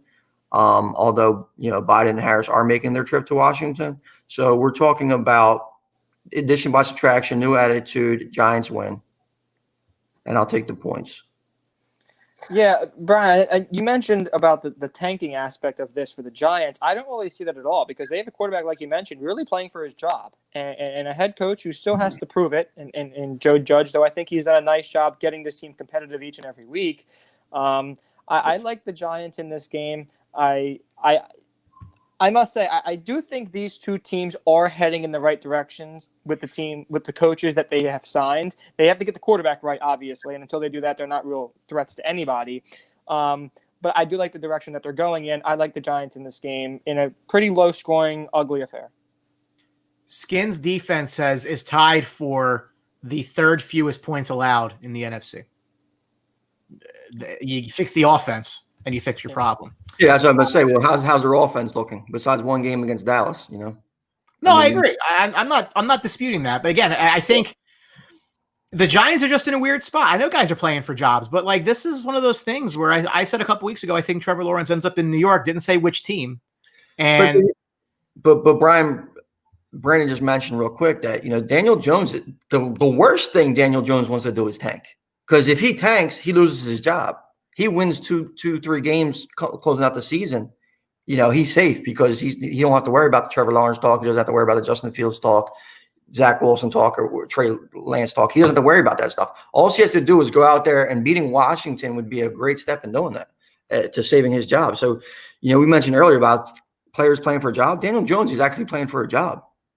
I don't think Kyle Allen is playing for a job. Kyle Allen is going to be what he is. I don't think anybody's confused about him being the future of the Washington quarterback position. But Daniel Jones, he's playing for a job, and I think that's going to be a difference. Yeah, I like the Giants outright. I mean, honestly, I wouldn't even take the points. Just go take the plus money. Take the plus line. I think if they're going to win, they don't need, I don't know. If you think they're going to win, just take the points. Take the line. Don't even take the points. Last of the 1 p.m. games, and this is a doozy because these teams stink. The Houston Texans 1-6, the Jacksonville Jaguars 1-6. Texans laying 6.5. The over/under 48. The Texans won the Week 5 matchup in this series 30-14. That's the only Houston win this season. Fuller has at least 1 touchdown in 5 straight. For Jacksonville, there's no Gardner Minshew. I think the biggest story of this game is that Will Fuller's playing in it because Will Fuller should have been traded, and he wasn't. This is another bet, and I don't know if it's because they overestimated the value for him. Talking to Green Bay should have made that move. I think it would have been great for them. I don't know what Houston's doing. They didn't really sell anything. They're not going to do anything this year, so it's stupid. But the reporting asking price was just ridiculous, though. Don't you agree? I mean, a second round pick. It seemed like it was a little bit much. I want to break some non-sports related news. I was just made aware that Alex Trebek, the host of Jeopardy for many years, has passed away. I'll take things I read on the internet for 1,000, Brian. But yeah, Alex Trebek's the man. Jeopardy was one of my shows Early this morning. Yeah, so yeah, it's a shame. Canada is mourning the loss of Alex Trebek, and it's going to be interesting. So. But going back to this game, Houston rolls. Will Fuller's price, though, was too high. I mean, would you give a second-round pick for him if you're Green Bay? I mean, they didn't even obviously, Green Bay doesn't value winning now or whatever because of. But that's the thing. I get in the discussion with Hav, the resident Packers fan. It's look, Aaron Rodgers is going to set touchdown records this year. Well, I should have taken a receiver the first round. I said, you took a player who doesn't do anything for you at all. So you could have taken anything that would have helped your team. In this specific case, would I give it up a 2 for Will Fuller? Maybe.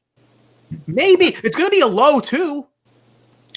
I'm not giving up a 2 for Will Fuller simply because he has the potential to be injured and miss the next, out. I mean, he's such an injury risk. Is he going to fit in the offense? How is he going to fit with Rodgers? There's just too much questions. And he's this. If you look at the receiver value, I can't see him as being a second round value, even though he's productive on a bad Houston team. I don't, And with Lazard coming back and MVS, who looked pretty good this past week against the 49ers, are they really inclined to give up that number 2 for Will Fuller?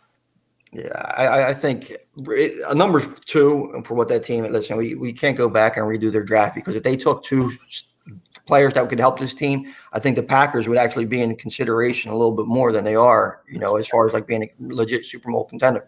Because if you look at the guys, and I'm not even talking about receivers, so they didn't even take a receiver, but I would Patrick Queen might have been there. I mean, there were some players that, even offensive line. I mean, anything that guys that get on the field. The two guys that they drafted in the first 2 rounds aren't even on the field.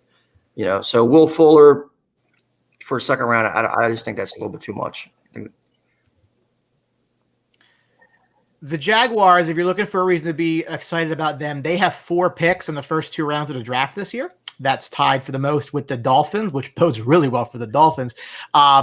James Robinson's been a top 10 fantasy back 4 of the last 6 games. Houston's allowing the most rushing yards to running backs this year. Bodes well for him. He's averaging 101 yards, scrimmage yards per game. That's the most for an undrafted rookie since at least 1970, I guess when they were tracking it. I guess an underlying story here is J.J. Watt's still on the team. I don't think he's on the team next year because I think he wants to go take a shot somewhere.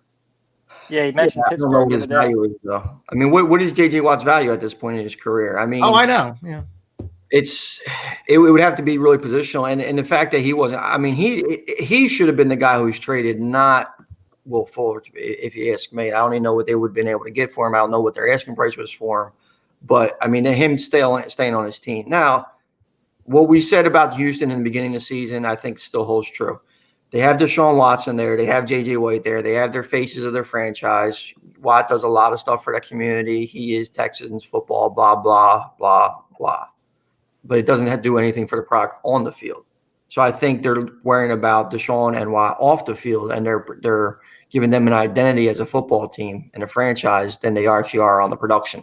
Because if they're trying to improve their team, they probably should trade Deshaun Watson, trade J.J. Watt, trade anybody who could, because they get a haul for Deshaun Watson, then start to rebuild the team. But it doesn't seem right now. Firing Bill O'Brien was a good step, but, until they actually make a full commitment to rebuild, Watt is just a dead man walking. Yeah, Gardner Minshew, I believe, is out in this game. Oh, yeah, you mentioned it. He's out. So I like Houston Texans in this game. I can tell you who is rooting for Jacksonville is Miami Dolphins, as you mentioned, Brian. They have the Houston Texans first-round pick from that Laramie Tunsil trade. I mean, what a god-awful deal that was from Bill O'Brien. But I Houston wins because they have Deshaun Watson, and Jacksonville has I don't even know who. And I think they're able to win this game. I don't think Houston's very good at all. I don't think either team's very good at all, obviously. But I think Houston, with you have the best player on the field. I believe most of the time that matters more than anything else. Yeah, I would lay the points here. I feel comfortable with that. I don't think Jacksonville's going to do a whole lot. I mean, I think there's not that I think Minshew is like this, be all end all, but him out, I think it does hurt Jacksonville quite a bit. So I do think the Texans win, the Texans cover, and Miami probably isn't too thrilled about that. Moving to the 4 p.m. games, the 4-3 Raiders visit the 2-5 Chargers. Raiders laying 1 in the game. The Chargers have lost a 16-point lead or more in 4 consecutive games, and they did win 1 of them. They are 3-14 in games decided by 8 or fewer points since 2019. That is the most in the NFL in that span. They have lost 8 consecutive games in the division. The last time they beat an AFC West rival was Week 17 of 2018 at Denver. All 5 of Josh Jacobs' touchdowns this year, but on the road. All 7 last year were at home, which I think is interesting in this specific game. The way it's coming. If you're a Chargers fan, wins and losses probably don't matter too much. What you're excited about is the fact that your 6th overall pick is panning out. He looks like he's got it. Knock on wood, small sample size, but you got to love what you see from Justin Herbert. Brandon, you're a Tua guy. Is anything that you're seeing from Herbert making you second guess Miami taking him at 5 over him? I mean, we've only seen Tua for 1 game, and we've seen 6 games now of Herbert. So I mean, the sample size is certainly larger. Now, if you're a Miami fan and you weren't sold on Tua for the injury reasons or for whatever, you're certainly looking at this Herbert and scratching your head. I think you got to just wait and let it play out a little bit. The issue with the Chargers to me is the coaching. I mean, you keep blowing these leads, and it's not due to the quarterback play. I mean, the quarterback's been excellent, and you continue to blow these big leads. I've never really been an Anthony Lynn guy. I really thought he got exposed by New England in the playoffs a couple years ago. And I think the Raiders win this game. I would bet the Raiders. I don't like the Chargers coaching, though I do like the quarterback and I do like where they're going with him. I just don't buy Anthony Lynn at all. Yeah, I mean, I'm not a Anthony Lynn hater. I think he does have some intangibles he brings to teams. As far as on the field stuff like game management and everything like that, he does have some improvement to do. I think he has had to make some big mistakes. I'm not going to blame all of their late losses on him, though. I mean, they did lose to some pretty good teams since Herbert's been there, and Justin Herbert's been doing it against some good competitions. I mean, Tampa Bay he played, New Orleans he played. So you're looking at, he looked really good so far. That defense, they lost a ton of pieces on defense, and like most teams, they're scrambling to fix it. So I'm going to take. This is a tough game. I don't. Josh Jacobs has been banged up, and he's playing for injury. And I think we kind of predicted this, how John Gruden just runs through running backs like he does. I mentioned in the preseason, the Cadillac Williams and what he did to Cadillac Williams. I think we're seeing a little bit of Josh Jacobs going through that too. He's banged up. He's going to play, but like, how healthy is he? Is he going to be productive? On the other side of the ball, the Chargers running back situation is kind of hitting miss. So this is going to be a classic friggin' division game. It's going to be a close one, as the line dictates. Give me the Los Angeles Chargers to win the game. Dogs of 2.5 points or less, covering the spread a lot. Chargers should have won last week, did not. But that's their shtick. So I mean, like, we say that probably every single time they lose a game, right? So they should have won last week and did not. I will go with the Chargers as well. I think that's probably where you want to be. I think they win at home. Not that and again, we said it. The Raiders did go into Kansas City and win. I'm just not going to sit here and say that that's, reason to think they're going to keep doing that on a week-to-week basis. Brandon, did you make your pick? Yeah, I like the Raiders. Okay. Opposite sides there. Largest spread of the weekend. Pittsburgh Steelers, 7-0. Pretty good. Dallas Cowboys, 2-6. Not really very good at all. Steelers minus 14. The over-under, 43.5 for Dallas. Zeke has fewer than 100 rushing yards in each of the last 8 games this season. Starting quarterback, household name Garrett Gilbert, will be the 4th starting quarterback for the Cowboys this year in 8 games.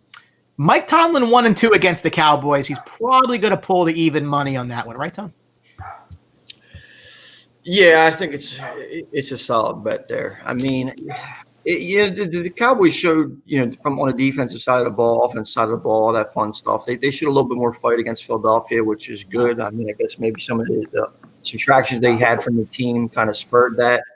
DiNucci, listen, was just absolutely dreadful in that game.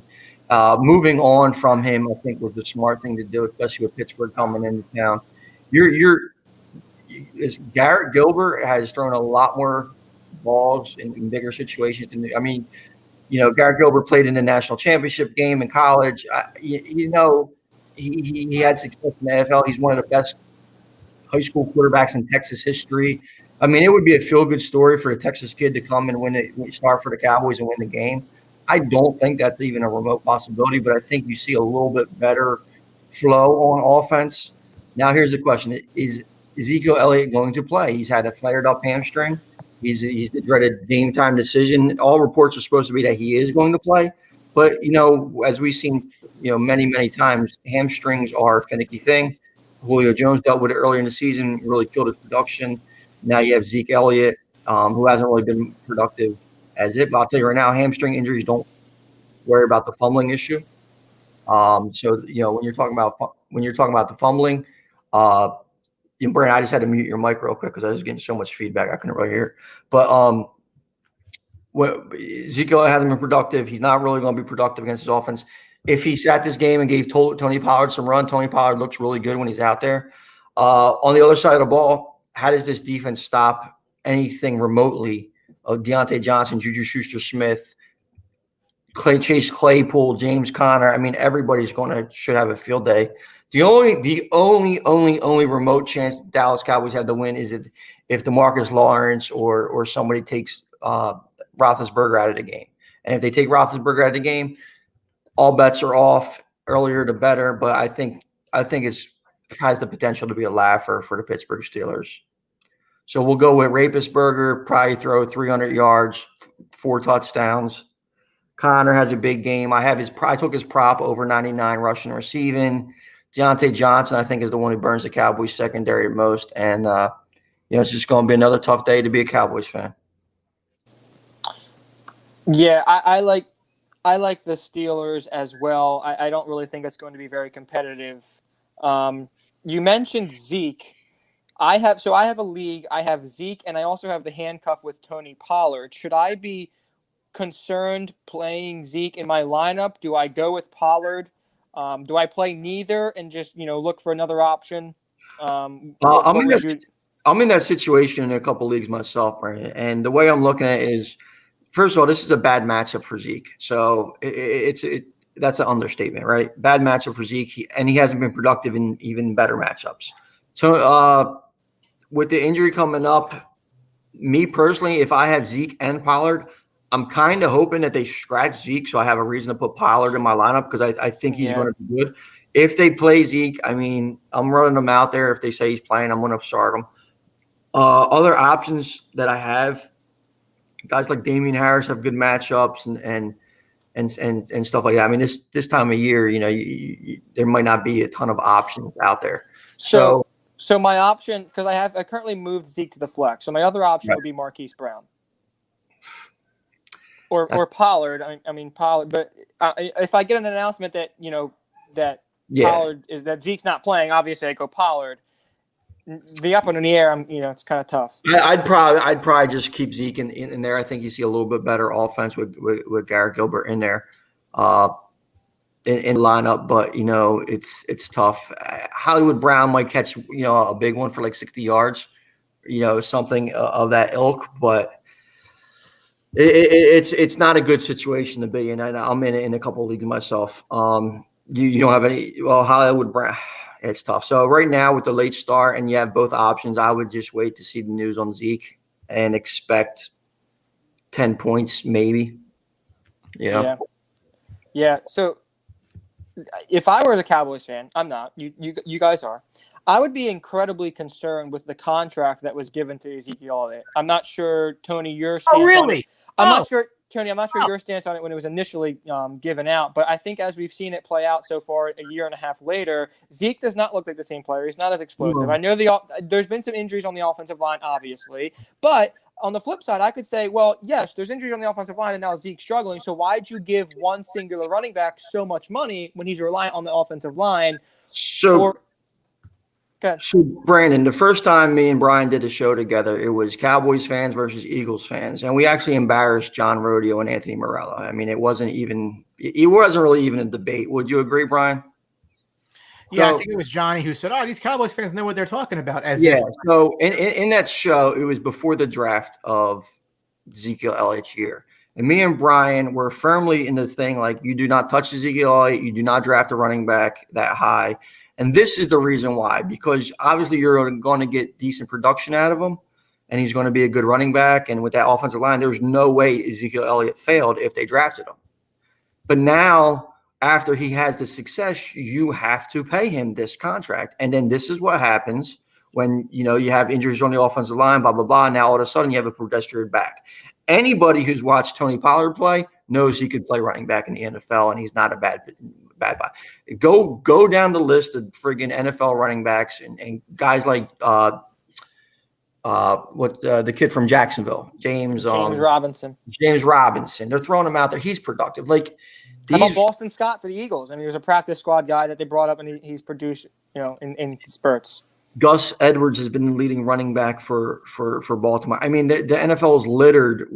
I mean, how about the Super Bowl last year? You had Damian Williams going off. I mean, you don't have to address that equity in a running back like that, and because this is the issue now. And I'll give the only thing that's really saving Dallas on this Ezekiel Elliott contract is now other teams are being more reticent to paying these other running backs. Look, if you look, Cook got paid, Gurley got paid. I mean, all these guys are getting paid. So, I mean, everybody's doing it. So it kind of helps the Cowboys because everybody else is kind of paying their running backs decent money. Mixon got paid this year. I mean, not as much though. I mean, well, Zeke sort of set the market, and no one wants to even come close now to that. So not as much, but the gap has. I mean, there's a little bit of a gap, but it's not as bad to make it as bad of a contract it was when they initially signed it. But the Cowboys had to. I mean, what are they going to do? Cut Zeke? No. I mean, you had to pay. I mean, Zeke played there pretty well. That guy, that's why you don't think a running back guy. Yeah, I mean, to your point about finding running backs later, I know Brian mentioned this a lot. Jalen Ramsey, Derrick Henry in round 2. Well, that's what we predicted on that initial show too. I think we both said we want Jalen Ramsey, and then you take Derrick Henry, and Derrick Henry got paid too. But you know what? You're still in that position where doesn't Jalen Ramsey just feel like a Dallas Cowboy? Like just coming into the draft, he just to me. I mean, and I hate the Cowboys, but he just felt like a Cowboy to me. And the pick. Well, he does have that Deion primetime attitude. From Florida State. The confidence number. I think it would have been a great fit. And here's the thing that the Cowboys are really squandering is they found a gem with Dak Prescott. I mean, he has pressure, but I mean to find a quarterback late. But drafting a running back so early kind of almost negates finding that gem of a quarterback later in the draft because that's what really gives teams the advantage. And they negated all that by taking Zeke. Generally, you draft a quarterback 4, and then in the 4th round you get your running back. So I mean, it's not even like you're not even getting. Absolutely. I mean, there's 1,000 running, not 1,000, but I mean there was at least 25 running backs drafted in the rounds 3rd or later that but I mean, you would have had production from, not maybe, I mean, you say similar to Zeke, behind that offense and that offense.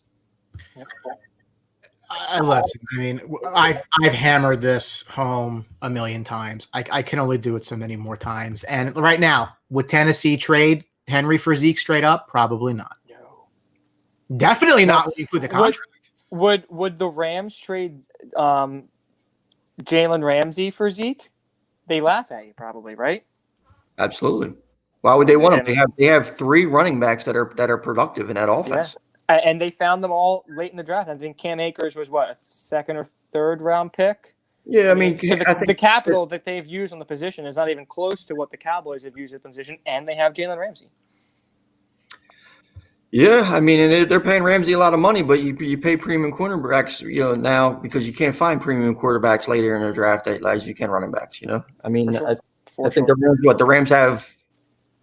I mean, I think Darrell Henry was like a 4th round pick, 3rd round pick, something like that. Cam Akers, I didn't like the Cam Akers pick at all. I mean, because I think if they went with Brown and Darrell Henderson, they would have been fine. I mean, so the Cam Akers I thought was a wasted pick, but it's a later pick, and they have Jalen Ramsey. Yep. It's very sad. We're all on Steelers blowout, right? Yeah. Yeah, I don't think it's. Yeah. There's only the one idiot that posted that bet that he actually didn't place to have that. I don't know if you guys seen that on outside the box. I did see that. Yeah. Press the bet button and submit button or go pound sand. You know what I'm saying? Yeah, I thought that was kind of dumb. Steelers going away. They stay undefeated. Interesting game. I think the most interesting game of the afternoon or late games. Miami's 4-3, Arizona's 5-2. Cardinals laying 6 in this game. Over/under's 49. Miami has allowed 17 points or fewer in 3 straight games for the first time since weeks 7 through 9 of 2014. Since 2017, quarterbacks that were selected first overall have won 7 of their last 8 games against the Dolphins. It would have been 8-8 if Jared Goff had won last week, but he didn't. Again, Dolphins defense is very good. I mean, they haven't had a top 5 scoring defense since 2006. So this is definitely Brandon turning over a new leaf. Yeah, I mean, and this is also a rematch of the playoff game from a couple of years ago in college football between Tua and Kyler Murray. Tua won that game, but Kyler was certainly good in that game as well. This is a lot of points, I think, to be giving the Miami Dolphins. I'm not going to take them outright, but I would take the Dolphins +6. I think this is a game that they hang around. Maybe I'm more confident in Tua, but I think we see more than what we saw last week. They didn't have to ask him to do a whole lot last week, and I think that was part of the thing where the defense scored twice and they had a special teams touchdown. So they didn't have to ask him to do a whole lot. They're up 28-10 or 28-7 rather early. So I do think we see much better performance from Tua. I think they keep it close. The defense, like you mentioned, top in the league, but I like the Cardinals to win probably, I'm going to say by a field goal. See, this game to me breaks out a little bit. I think it's going to be we're going to learn more about Kyler Murray in this game than we're actually going to learn about Tua. If I'm looking at it from a longer term perspective, because this Miami defense, as we noted, has been phenomenal. Now you have Xavier Howard is going to be all over DeAndre Hopkins, and Hopkins is the type of receiver that it's hard for anybody to actually cover, but Howard's been a top 2 cornerback in the league this year, and he's looked phenomenal. So I want to see how Kyler Murray develops into his second and third read. Chase Edmonds is going to be getting a ton of work out of the backfield, who's another one who's looked great while he's at his opportunity. So it's going to be interesting to see what Kyler Murray does against this defense when he can't just throw the ball to DeAndre Hopkins. Guys like Fitzgerald and Christian Kirk and everybody else is going to have to get involved and have to win. I'm going to take the Cardinals. I'm going to lay the 6 because I don't know if Tua is there right now to keep this game within a touchdown. So I'll lay the 6. Cardinals win by 7. And I like it to be, say, 28-21 kind of game. Is Byron Jones playing? I know I mentioned before the season, we had talked about our pre-season predictions, and I had mentioned the worst contract I felt like coming into the year that was given out was Byron Jones. I haven't heard his name. Now, sometimes that's good for a corner because that means you're not getting beat, but I don't even know if he's been on the field or what's going on there. I just got an alert. I'm sorry. Yeah, Byron Jones is playing. I know he's going to be rolling over a lot on Hopkins as well. So when you're looking at that aspect of it, I don't think that they're regretting that contract right now. I think it's watching Byron Jones play with the Cowboys for a few years, started out a rocky twin player. Couldn't really tell if it was a defensive scheme or if he was bad. I don't think he was worth the contract, but I don't think Miami at this point is regretting it because I think he's going to be okay. Just looking at some fantasy lineups here. I was looking at the lines too. Do you know that the Cowboys quarterback is -200 to throw a to not throw a touchdown? To not throw a touchdown. Under a half a touchdown. What is Zeke to score? I didn't get that far. Can you get that far? I'm not surprised about that. I don't know how much you guys know about Garrett Gilbert. Garrett Gilbert was one of the top quarterbacks in high school coming out, was in Texas savior. I mean, his family was that. He made his appearance in relief for Colt McCoy against Alabama. Yeah, Garrett Gilbert. Alabama. Garrett Gilbert over a half a touchdown is -200. Yeah. If Colt McCoy doesn't get hurt in that game, Texas wins, by the way. You could be very right about it, but at the same time, Gilbert came with all these lofty expectations. He plays in that game, and he just went downhill. Transferred to SMU, put up some numbers, but didn't play well. maybe maturity it took or something like that to see it, because he did play good in the AFL, which PJ Walker played in too. So it's just kind of weird to see somebody, one of these kids who best. I think he has every Texas high school record, every SMU record. Well, it's a lot of times them records don't mean anything. Yeah, I mean it can't be worse than Ben DiNucci, as you said. I think this Miami game. I think I'm on the Miami with the points, but I don't think that they can win. You guys are both Arizona covers. I think so. But I don't think it's like this is a 2-touchdown game either, though. Like I think like maybe like a 27-20 type of thing. Yeah. Something like that. But again, that's Arizona score. That's Arizona scoring more than Miami allows. And statistically, Kyler Murray's career low passer rating was the game after the bye last year.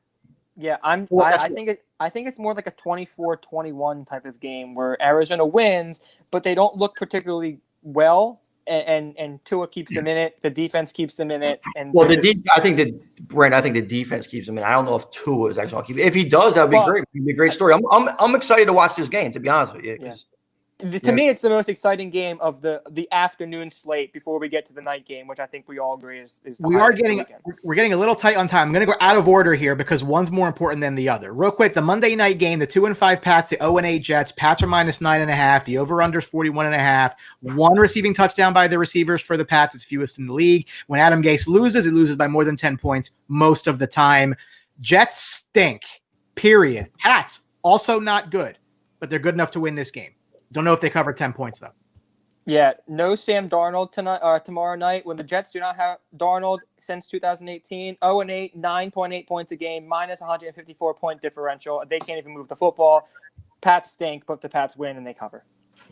I refuse to comment on this game because it's fucking embarrassment. Let's go to the next game. Fair enough. Sunday Night Football. Again, this is one of the games of the week. The 5-2 Saints, 6-2 Bucks. Bucks laying 3.5. Over under 50.5. Saints won the week one matchup 34-23. This is the fifth game since 1950 between the top two all time at the time in career passing yards. Gronk's got a touchdown in 3 straight games. Saints have allowed 6 receiving touchdowns to tight ends this year. That's third worst in the league. Saints have not allowed a 100-yard rusher in 45 straight, longest streak in the NFL. We'll see what they do here. In this game, fantasy question, who would you feel better about, Ronald Jones or Chris Godwin? Because they're both in situations where somebody else might take some touches. Listen, going into last week's game, Ronald Jones fumbled early, got in Bruce Arians' doghouse, and didn't get out the rest of the game. Fournette took most of those carries. I don't know how deep Arians' doghouse is because I can't trust Ronald Jones right now, seeing what I saw last week. I mean, coming into last week, he looked good. He looked very impressive. He was a key to that Buccaneers offense. Too big of a question mark to see where he is as far as on the totem pole right now with Bruce Arians. The only guy who's taking Godwin's job, I guess you're referring to Antonio Brown. Now, Antonio Brown, I'm waiting to see on his use. Guys are telling me, I'm starting Brady because of Antonio Brown. A guy asked me last night, Murray or Tom Brady. I'm like, all right, I'm going Kyle Murray. Well, but Brady has Antonio Brown.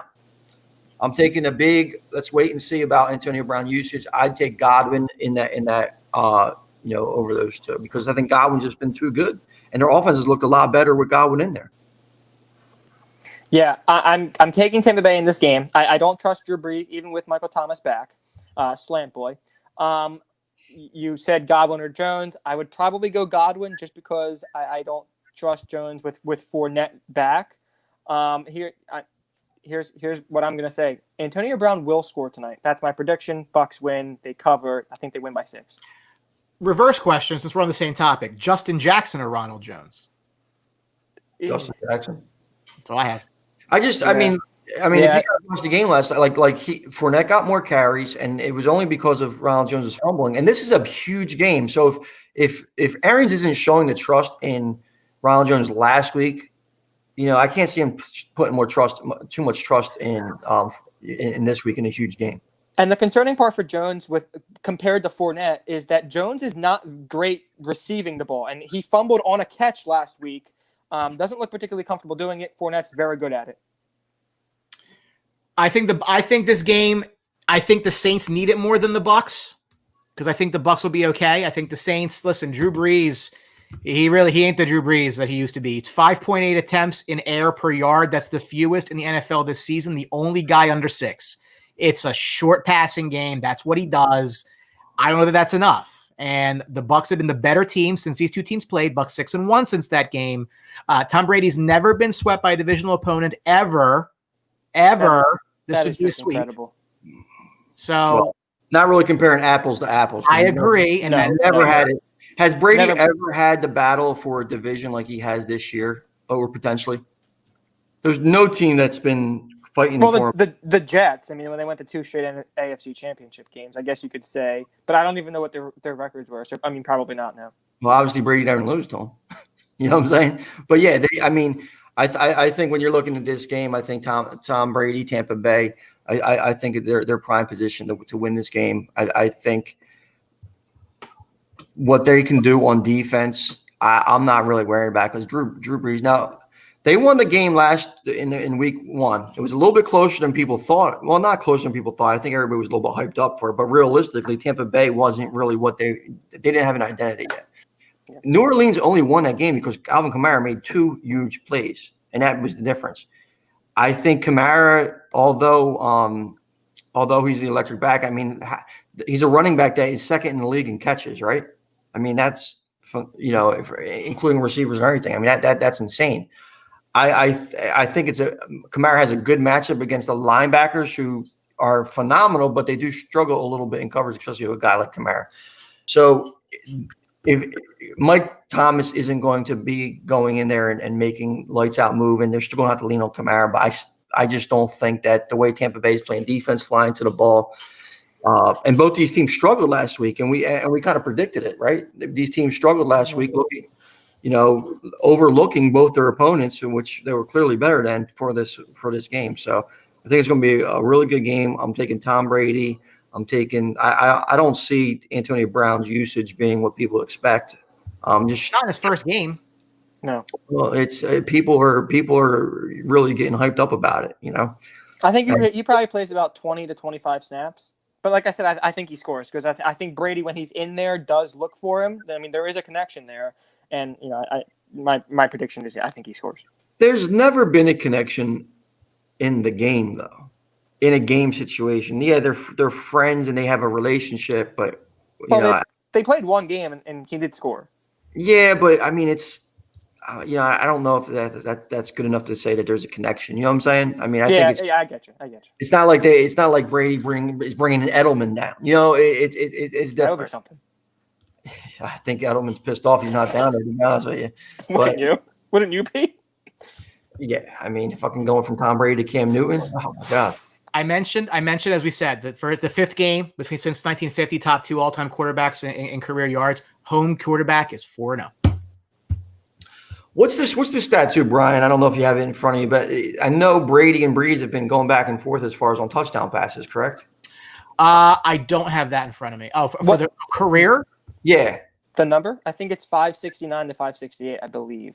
And Brady just passed him, right? He's up by 1. And I believe they've played Brady passed him 2 weeks. 561 to 550. Toss-up question. Who has the lead at the end of this one? What? Who has the lead? Does Breeze get above Brady? Or that's what I'm saying. It's going to be interesting. I think Brady extends the lead.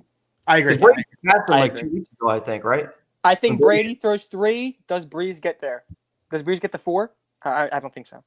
So I think Brady extends the lead. Probably, I don't think Breeze throws more than 2. So we had a little bit of overtime today. Listen, guys, enjoy the games. And if you're in the Philadelphia area tomorrow night, very special guest Jack Fritz from WIP Philadelphia. So make sure it looks like it's a Bills touchdown. Looks like it's defensively to start this game. Oh boy.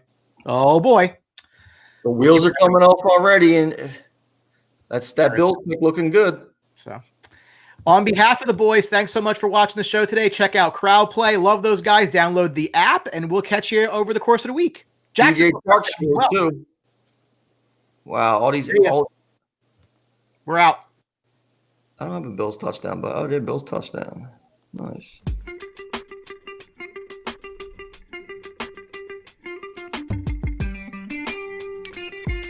thank you for watching the Sports Box. Follow us on Facebook at Sports Box Show, Twitter at Sports Box Show, Instagram at The Sports Box Show. Find us on YouTube and join Outside the Box, our Facebook sports discussion group. The Sports Box is brought to you by our friends at CrowdPlay. Download the free CrowdPlay app today and use promo code THEBOX at sign up for 10 points. See you next time.